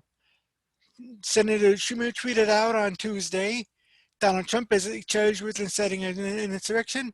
The Senate confirmed one thing: there will be a full and fair trial on convicting him for high crimes and misdemeanors. The House managers prosecuting the case reportedly are mulling whether to call witnesses. Trump's previous Senate trial was the first impeachment trial of a president not to include witnesses. The trial of Bill Clinton in 1999 had 3 witnesses give depositions and recorded video shown to the full Senate. The trial of Andrew Johnson in 1868 was a grand affair with 25 prosecution witnesses and 16 defense witnesses. In the case of the trial of Belknap, who was a former cabinet official, more than 40 witnesses were called. That being said, the previous Trump trial didn't set any new precedent on witnesses. The rules for the Clinton trial and the earlier Trump trial were nearly identical in granting each side, the House managers and the president's defense team, 24 hours each to present their case. Questions and answers from senators followed. Senate impeachment rules specify the senators vote on whether to allow witnesses. In the case of Clinton, the Republican-controlled Senate was not allowed to allow witnesses on the Senate floor, so lawmakers saw video depositions. In the Trump trial, the Republican-controlled Senate voted against having witnesses. This is a much more simpler, straightforward charge than the previous impeachment, where details were foundational. Jipping said of Trump, in this charge there is less need for witnesses. Number 4, who's in the new cast for the sequel? South Carolina attorney Butch Bowers, 55, a go-to lawyer in the Palmetto State for Republicans, is leading Trump's legal defense. Bowers has a strong record, but wasn't part of the all-star cast of Trump's legal team in his 2020 Senate trial, which included then White House counsel Pat Cipollone, well-known legal pundit and author Jay Sekulow, former U.S. Solicitor General, federal judge, and independent counsel Kenneth Starr, former independent counsel Robert Ray, longtime Harvard professor and legal pundit Alan Dershowitz, and former Florida Attorney General Pam Bondi. Trump reportedly had difficulty recruiting lawyers this time. Based in Columbia, South Carolina, Bowers is a JAG officer and colonel in the South Carolina Air National Guard. The Charleston-based Post and Courier newspaper reported he received his law degree from Tulane University in 1998. After law school, Bowers went to work at the family law firm of South Carolina's current governor, Henry McMaster, a Republican. Bowers served as lead counsel at the time for the South Carolina Republican Party. He also is a former chairman of the South Carolina Election Commission. He did a stint with the U.S. Justice Department during the George W. Bush administration as special counsel on voting matters. In 2009, Bowers represented South Carolina's sitting governor, Mark Sanford, and helped the Republican avoid impeachment. Sanford had left the state for a week to visit his mistress in Argentina while telling staff he was hiking the Appalachian Trail. Bowers later represented then South Carolina Governor Nikki Haley in 2015 before the state's Ethics Commission when the Republican faced an allegation made while she was a member of the state legislature. Bowers represented the administration of another Republican governor, North Carolina's Pat McCrory, in litigation including a case involving the state's voter ID law. Joining Bowers for the Trump impeachment trial is Deborah Barbier, a former fellow Columbia lawyer and former federal prosecutor, the Post and Courier reported. From 1996 to 2011, Barbier worked in the criminal division of the U.S. Attorney's Office for the District of South Carolina. She was deputy chief of the General Crimes Commission, chief of the Asset Forfeiture Union, and chief of the Civil Division. Barbier received her law degree from the University of South Carolina. After going into private practice, she defended Joey Meek, a friend of Charleston church shooter Dylan Roof. Meek pleaded guilty to telling others not to share information with police on what was planning. Barbier also defended state political operative Richard Quinn against charges of conspiracy and illegal lobbying. State prosecutors dropped the charge in 2017 when Quinn's son, State Representative Rick Quinn, a Republican, pleaded guilty to misconduct in office and resigned his seat. Acting as prosecutors in the Trump impeachment trial will be the 9 House managers appointed by House Speaker Nancy Pelosi. The managers or prosecutors in the first Trump trial included heavy hitters among House Democrats, such as Intelligence Chairman Adam Schiff of California and Chairman and Judiciary Chairman Jerry Nadler of New York. In place of Schiff, the leader of the team will be Representative Jamie Raskin, Democrat Maryland, a former law professor at American University and advocate since 2017 of using the 25th Amendment to remove Trump from office. Representative Eric Swalwell, Democrat California, currently faces charges about his relationship with an alleged Chinese spy, Christine Fang. Swalwell, who has denied any wrongdoing, was a staple on cable news for criticizing Trump over since disproven allegations about conspiring with Russia. Before he was elected to the House, Rhode Island's David Cicilline was the mayor of Providence and the first openly gay mayor in the United States.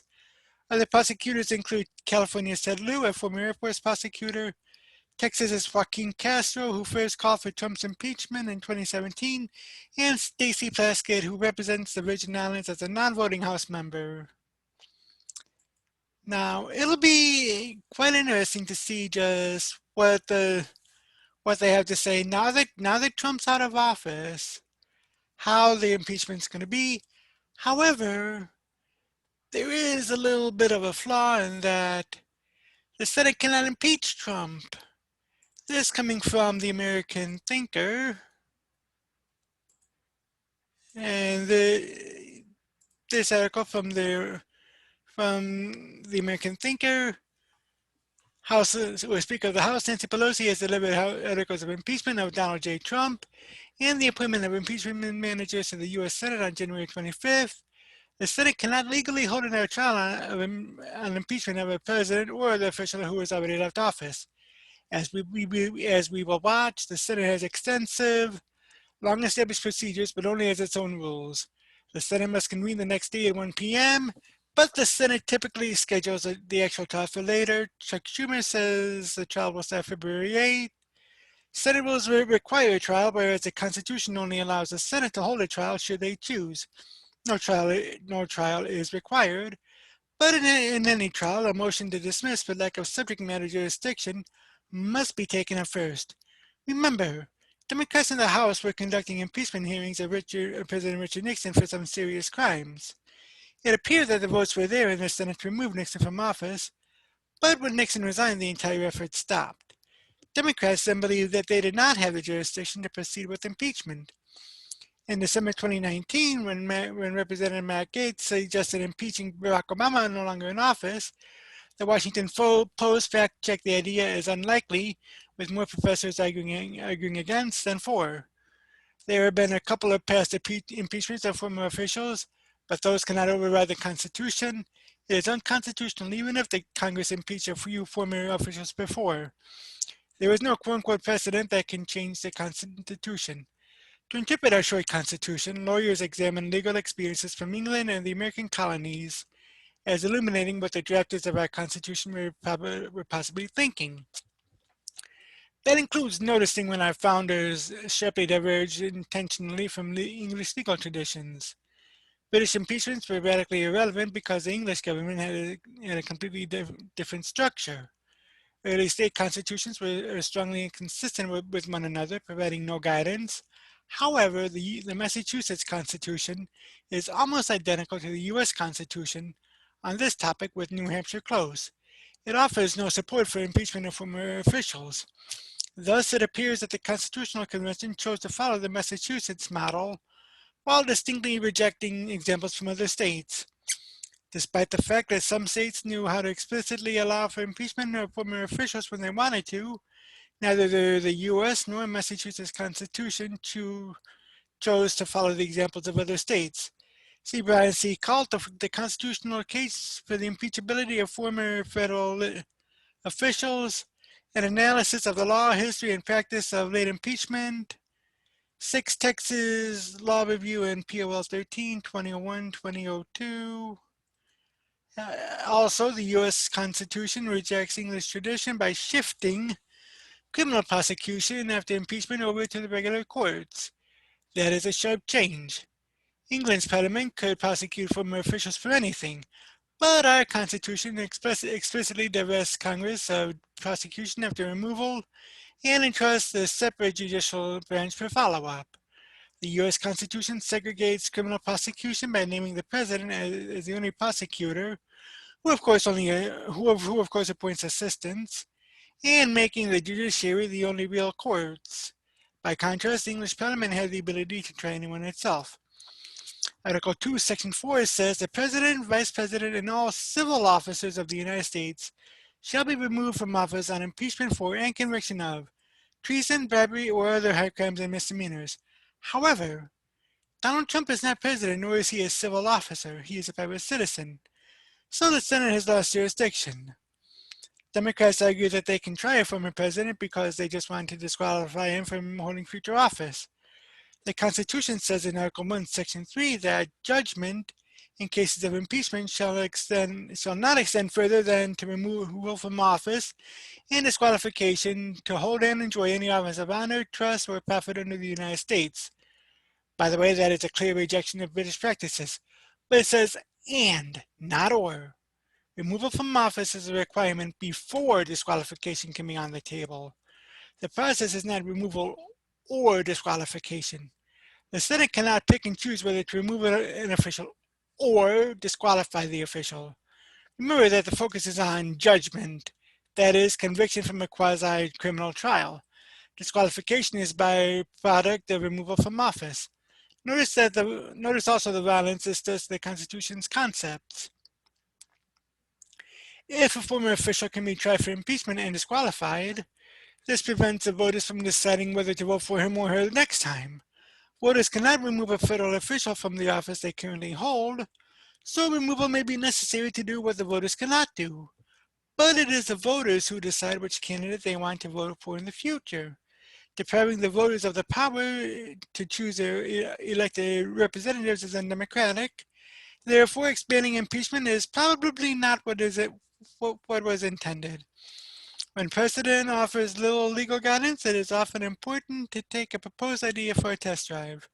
Interpretations are disfavored if strained, forced, or contrary to reason, or would lead to an absurd result.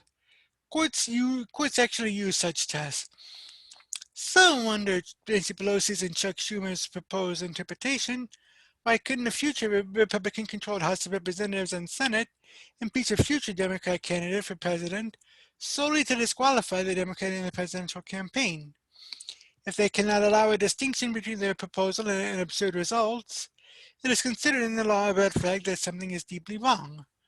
What exactly would be different from the proposed impeachment trial of Donald Trump now in a future Congress merely picking off all the Democrat candidates one by one and disqualifying all of them? What in the proposed interpretation would allow a Republican House from impeaching every Democrat candidate for Congress and a Republican Senate from disqualifying them? Well, that would make it easy to win elections. So the power to try an impeachment must be limited to those who are currently government officials. The alternative could produce absurd results. Note that interpretation analysis does not require a belief that it might ever happen. It is enough that the proposed interpretation could create some absurd possibilities.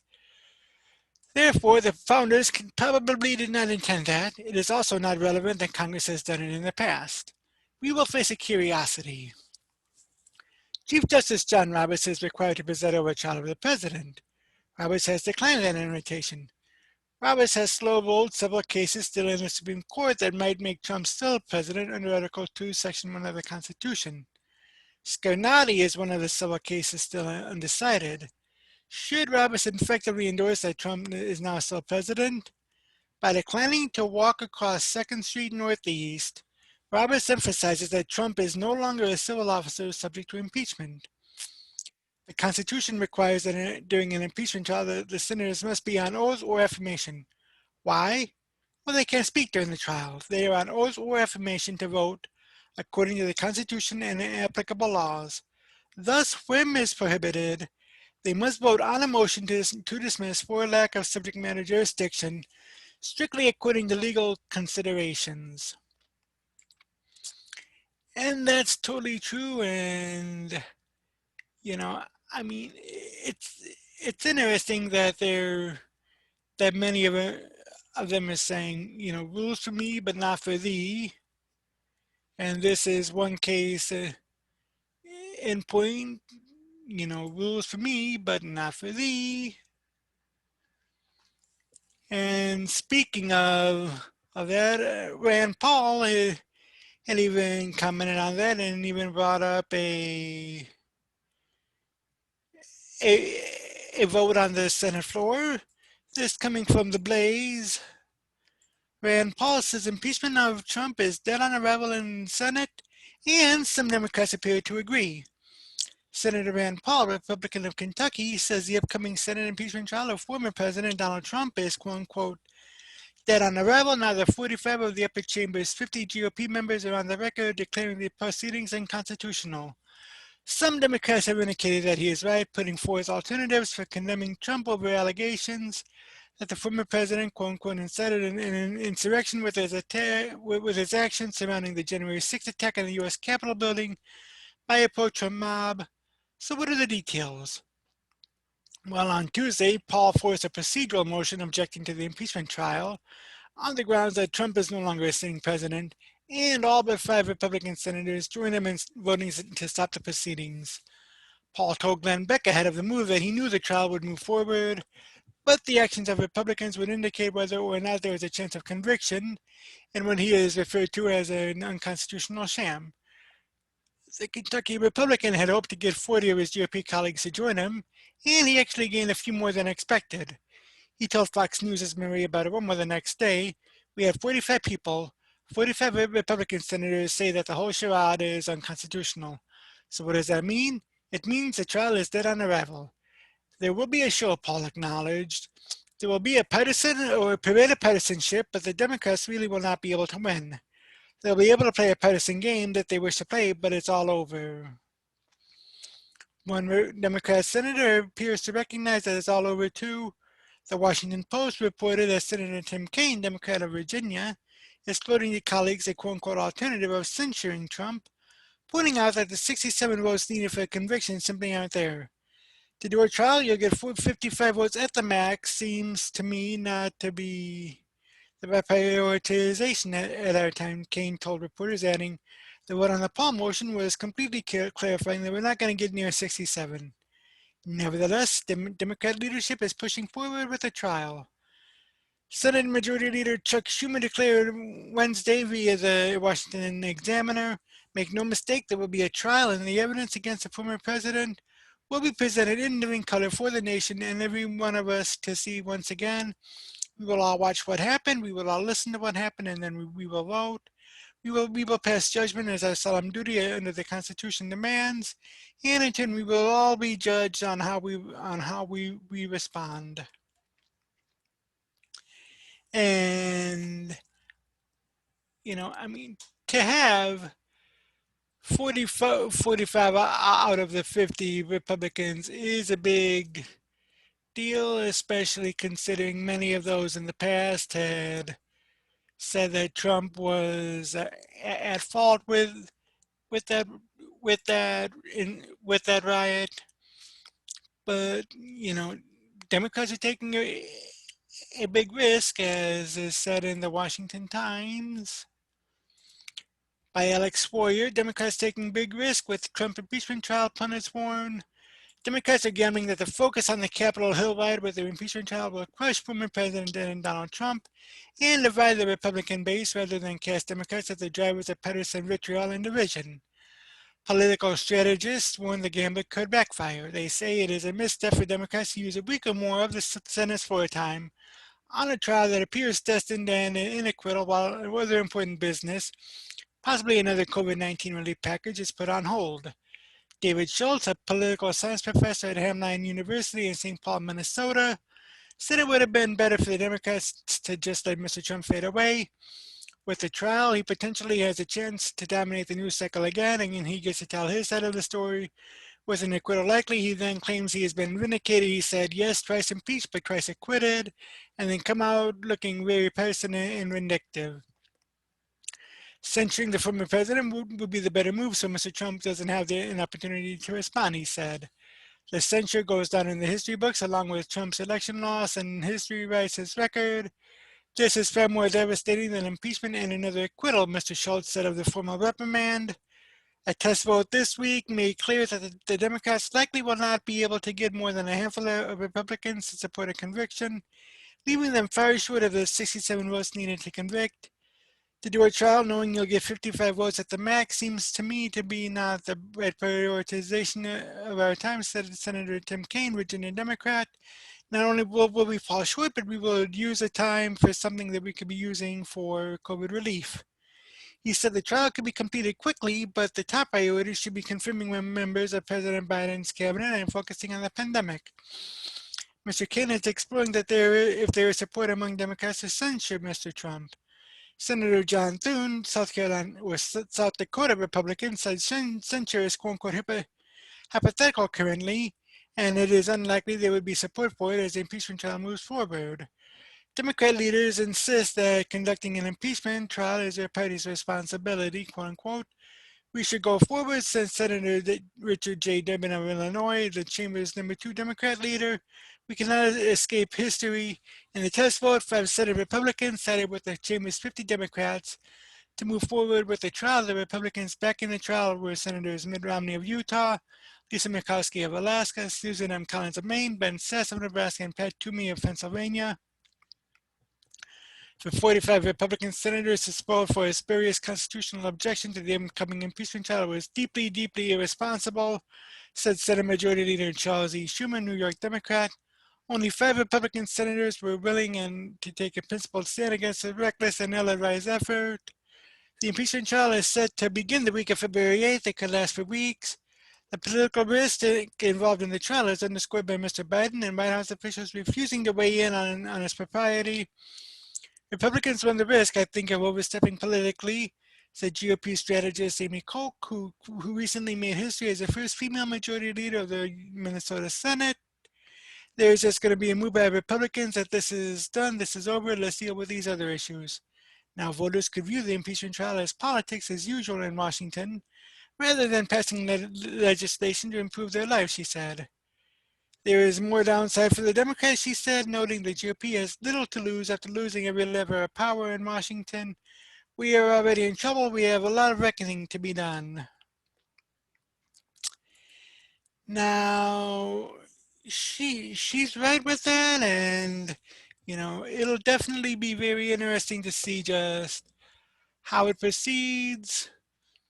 And speaking of that, let me know in the comments section below what you think about Chuck Schumer's gambit. Also, let me know what you think about Rand Paul forcing a vote, and basically the impeachment as a whole. What do you think will happen? And I'll see you in the next video. The second impeachment trial of former President Donald Trump is going to take place on February 8th, and there is still some constitutional experts who are mixed on whether it's constitutional or not. This coming from my good friends over at the Epoch Times, and it says new constitutional terrain. Experts mixed on constitutionality of Trump's second impeachment trial. The upcoming Senate impeachment trial against former President Donald Trump is the first of its kind proceeding, and legal scholars have expressed mixed opinions about its constitutionality. Senator Rand Paul, a Republican of Kentucky, raised a point of order on the Senate floor earlier this week, forcing the chamber to take a stand on the constitutionality of the proceedings. Now, although it returned a 55-45 vote, meaning the trial will go ahead, it also revealed that nearly half of the chamber is of the view that the proceedings are unconstitutional. Many scholars were arguing that the trial is unconstitutional and relying on interpretation of Article 2, Section 4 of the U.S. Constitution, which states that President, Vice President, and all civil officers of the United States shall be removed from office on impeachment for and conviction of treason, bribery, and other high crimes and misdemeanors. According to their reading of the text, these scholars say impeachment is for current office holders, and since Trump has already left office, the Senate's jurisdiction or authority to hold an impeachment trial expired on January 20th, when his term came to a close. Robert A. Leahy, who is the chairman of the board of directors at the Cato Institute, explained the interpretation in a blog post. He said that if Trump was still in office, then he would be subjected to impeachment and conviction according to Article 2. But since his term has ended, even though he was impeached, he is no longer subjected to conviction. Professor Robert Nadelson, senior professor in constitutional jurisprudence at the Independence Institute, told the Epoch Times that via email that in his reading of the text, the Constitution only implies but does not state that impeachment is for current office holders. But he also added the Constitution's general policy against bills of attainders argues for a narrow interpretation of the impeachment power. A bill of attainders is an act of a legislature declaring a person or a group of people guilty of a crime. This reading of the Constitution is shared by many Senate Republicans who disagree on moving forward with the trial, which has opening arguments scheduled for the week of February 8th. Now, in the other camp, legal scholars and many Senate Democrats are arguing that former office holders are still subject to the impeachment power after leaving office because the Constitution permits the punishment of disqualification after being removed. These scholars are relying on Article 1, Section 3, which states, judgment in cases of impeachment shall not extend further than to removal from office and disqualification to hold and enjoy any office of honor, trust, or profit under the United States.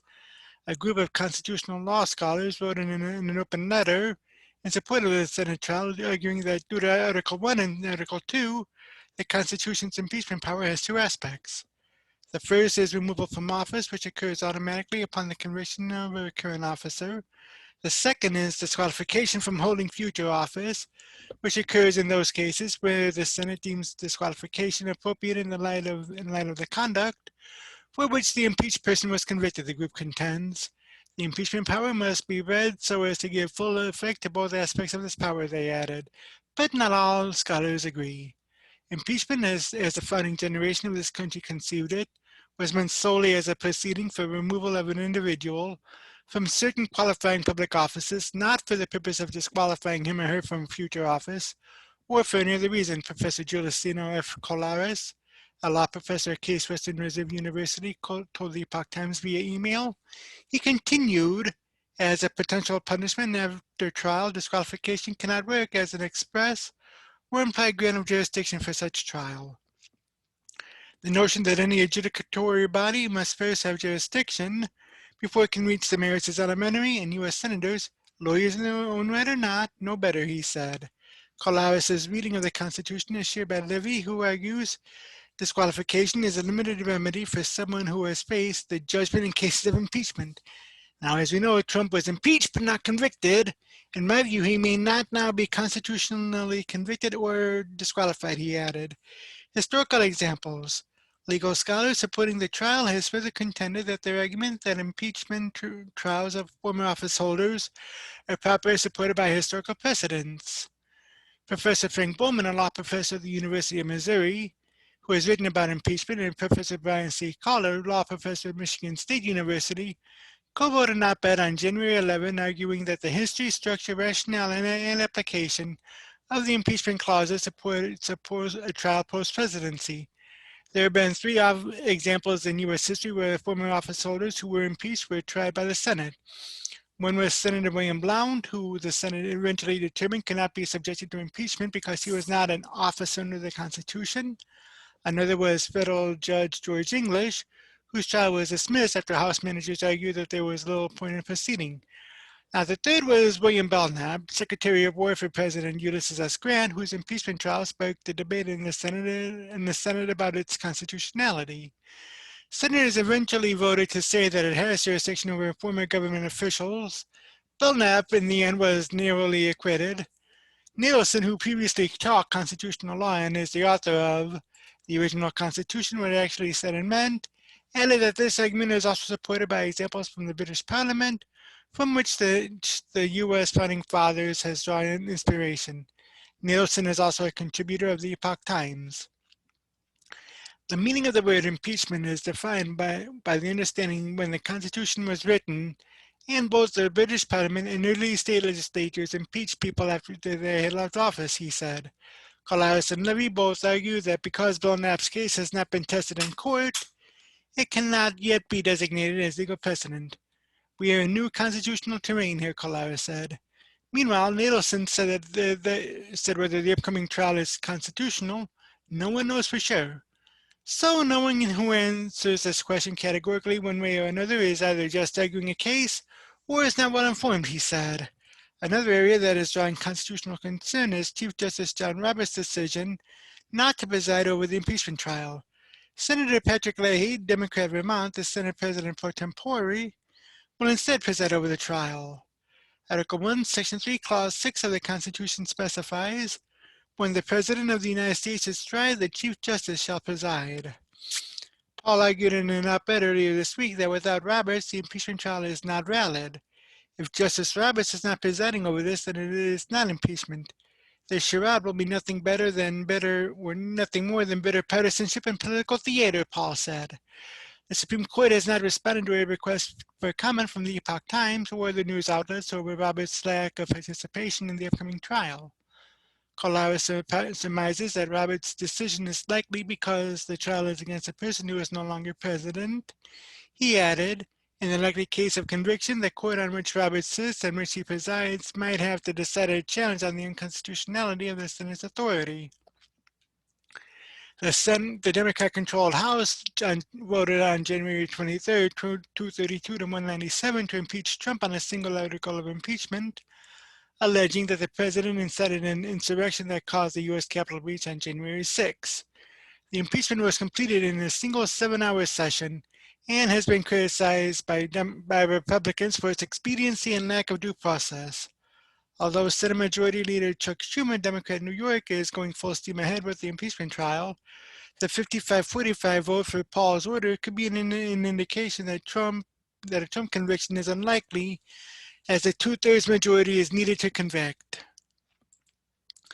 Now that brings about some more standing on that, and Robert Nielsen is one of the foremost constitutional scholars, so I trust his ruling on that. Now, it's interesting that Rand Paul had spoken about Chief Justice Roberts as this coming from the Hill says that Paul says Roberts' absence crystallized argument against Trump impeachment. Senator Rand Paul, Republican Kentucky, on Thursday said that the Supreme Court Chief Justice John Roberts would not preside over former President Trump. upcoming impeachment trial crystallized the GOP arguments that the proceedings are unconstitutional. Paul emerged as a hero for Trump supporters this week after he used a little-known procedural tactic, a privileged constitutional point of order, to strike a severe blow to Democrats' hopes of convicting the former president on a House-passed article of impeachment. 45 Republican senators voted this week to support Paul's motion that said Trump's impeachment trial is unconstitutional since he's no longer in office. We've long been aware that a constitutional motion is a privileged motion and that it could happen. We discussed it within our office, Paul told The Hill in an interview Thursday.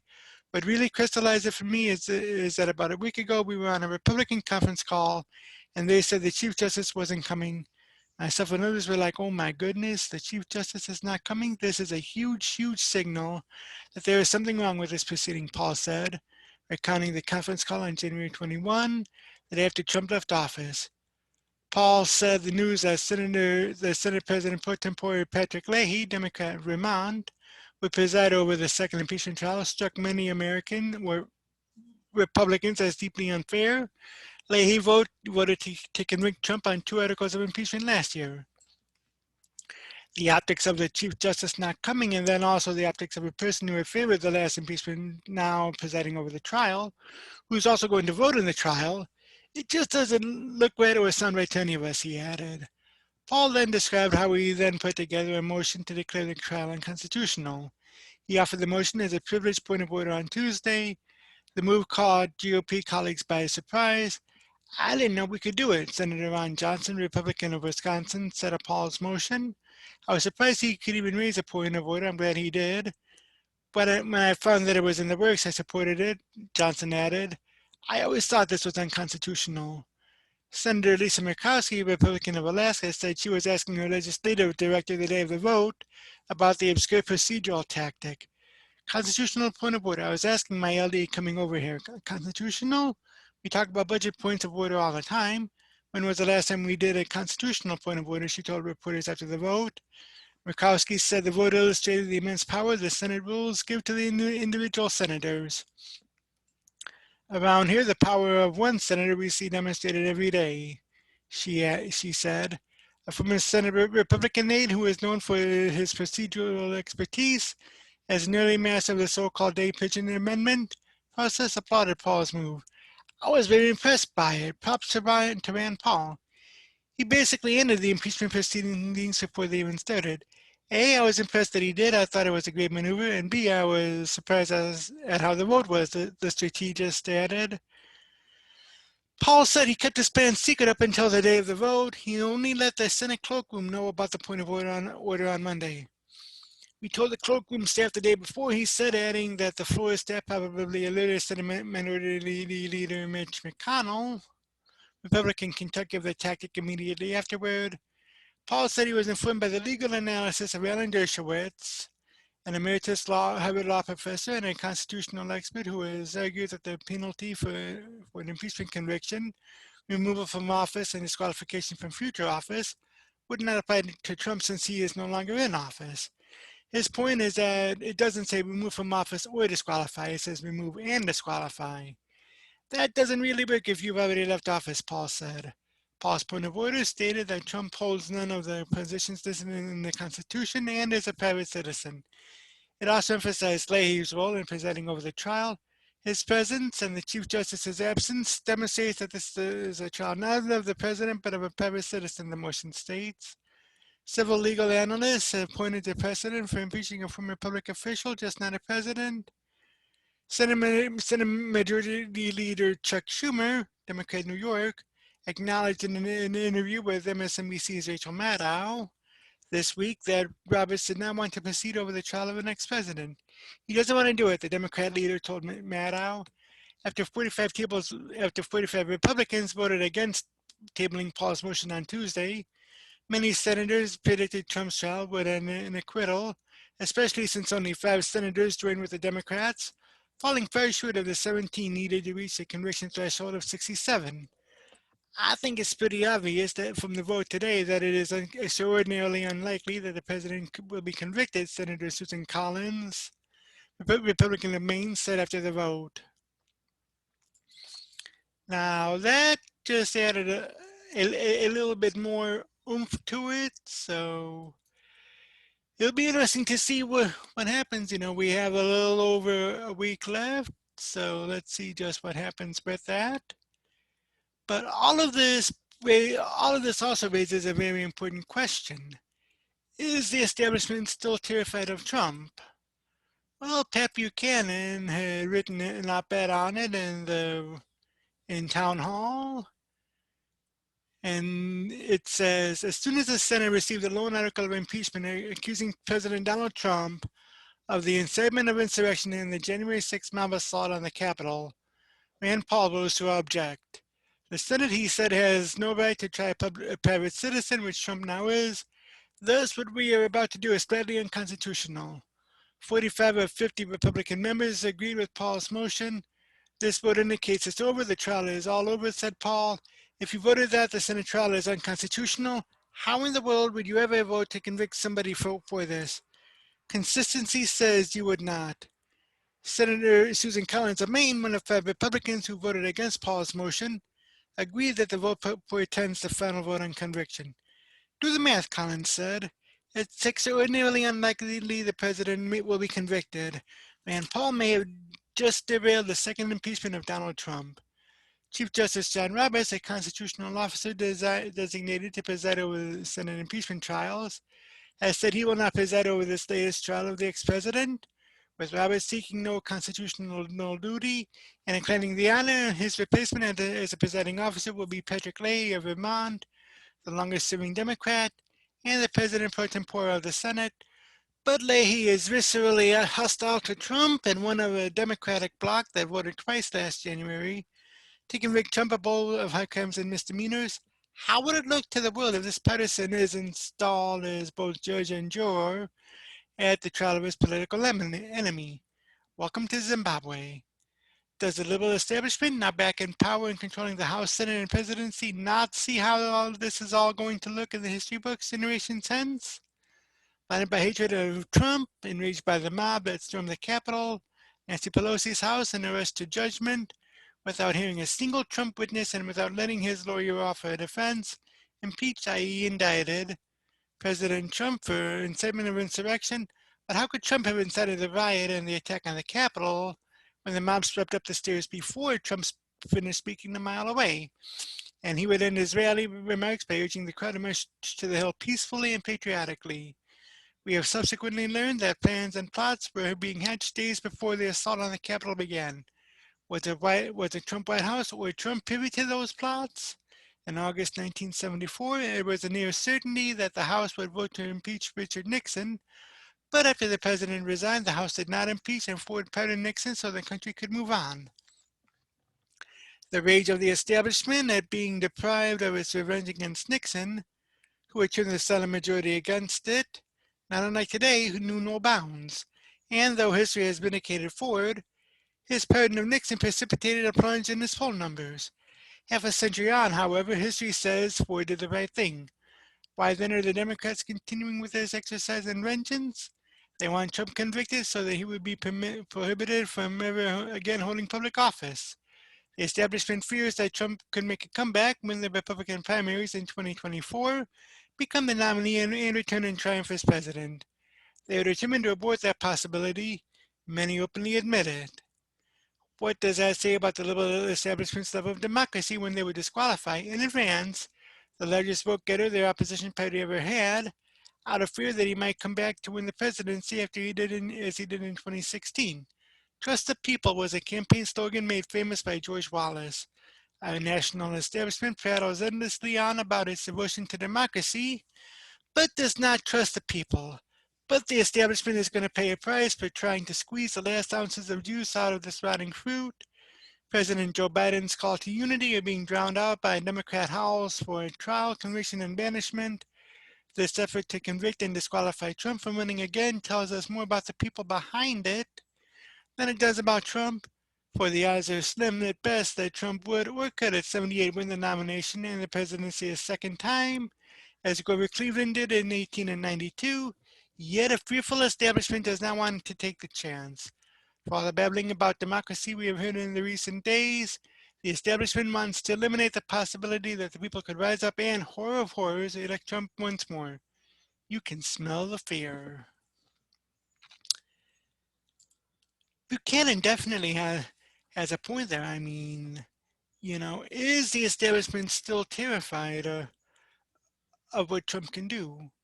Well, look at what he had done over the past 4 years, and I'm sure you would say that the answer is yes. With all that infighting, state parties are proving to be standing as a firewall for Trump. This coming from the AP.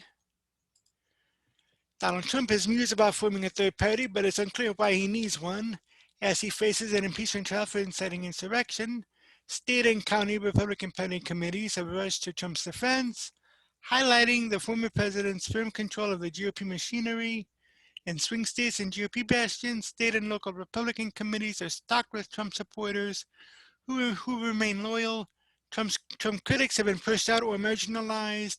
Party committees from Washington State to South Carolina have moved to punish many of the 10 House Democrats, or House Republicans rather, who supported Trump's impeachment for egging on the deadly January 6th raid of the U.S. Capitol. Trump's lock on the party apparatus is a result of a years-long takeover of an institution he only loosely affiliated with before taking office. The effect amounts to a firewall protecting him and his far right.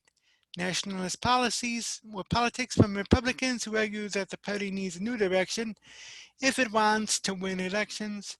It's come to the point where you have to be with them 100% of the time or you're the enemy, said Dave Millage, a former Iowa lawmaker who was pushed out as Scott County GOP chairman after calling for Trump's impeachment. On Saturday, the South Carolina GOP will decide whether to censure Republican Representative Tom Rice for his vote to impeach the former president. It's a movement to scar the five-term congressman for what many of his constituents considered a betrayal, said GOP chairwoman Dreama Purdue in Rice's home Horry County. In some cases, the state party's defense of Trump has exposed the extent to which disinformation, conspiracy theories, and views once considered fringe have been normalized in the GOP. In Oregon, the state party last week released a resolution passed by its executive committee that in part falsely alleged the Capitol attack was a false flag designed to embarrass Trump supporters. State parties in Hawaii and Texas have recently tweeted references to the QAnon conspiracy theory, which claims Trump is waging a secret battle against the deep state and the sect of powerful devil-worshipping pedophiles, including top Democrats. In other states, the rapid defense of Trump is notable for Republicans' willingness to double down on Trumpism, even after voters rejected it. The Arizona State Party Saturday re-elected its controversial Trump loyalist chairwoman, Kelly Ward, and censured Trump critics Cindy McCain, former Senator Jeff Flake, and even Governor Doug Ducey, a Republican Trump supporter who offended the party leadership by certifying Trump's loss in the state. In Washington state, several county party committees have called for the removal of the 2 House members who voted for Trump's impeachment. Primary challengers have begun lining up to take on all 10 Republican House members who voted to impeach Trump.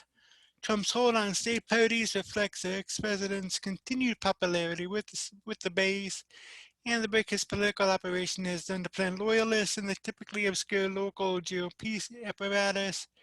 His re-election campaign focused heavily on packing state and county committees with devotees to avoid the spectacle of 2016 when many in the party's machinery fought Trump's nomination. Chuck Coughlin, a Republican strategist in Arizona, said he is troubled by what Ward's victory says about the party's inability to shake Trump, the first Republican presidential candidate to lose a state since 1996.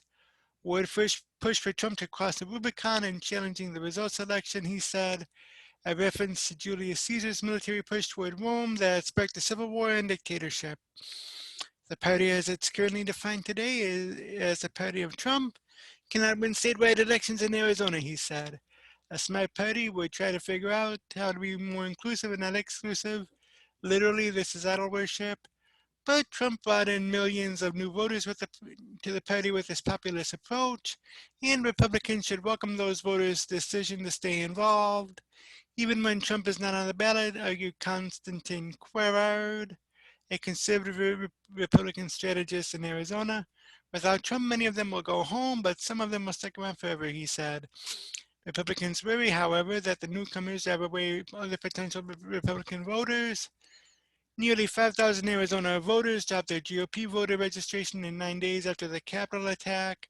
State figures show in Pennsylvania, another state Trump lost, nearly 10,000 voters registered as Republicans had dropped their GOP affiliation as of Monday, according to state data. On Wednesday, the Oregon State House Republican caucus distanced itself from the false flag claim in a statement and tried to shift attention to economic issues. The election is over. It is time to govern, said the statement signed by 23 representatives. That's a challenge at this point. Can the state level people rein it in? Asked Senator Christopher Nichols, director for the Center of Humanities at Oregon State University. Trump's hold on the party structure isn't likely to ease soon. In many cases, supporters are elected to posts with multi-year terms and prominent position to keep rising. In Michigan, an establishment Trump fundraiser, or an establishment Republican fundraiser, Ron Weiser, is favored to become the next state party chairman. But to bolster his bid for the post, he picked a number 2 with Trump's credentials. He chose Michonne Maddock, a conservative activist who organized Michigan's 19-bus delegation to the January 6th Stop the Steal rally and has posted images of Michigan's Democrat Governor Gretchen Whitmer altered to resemble Adolf Hitler. If Wessler wins, Maddock will be next in line for chairwoman in the battleground state. Now, that is rather intriguing and interesting. Also, it'll be interesting to see how the other states rally around, and also what's going to happen over the next 2 and possibly 4 years. In the comments below, tell me what you think about the establishment versus Trump. Also, let me know if you think Trump's second impeachment is unconstitutional or constitutional. And I'll see you in the next video. And that's going to do it for the news for this week. I am Mick Bulow. Again, if you like what you watch, please go ahead and hit the thumbs up button. Also subscribe and tell your friends, tell your neighbors, tell an enemy or two even. And I will be back next week. Until next time, peace.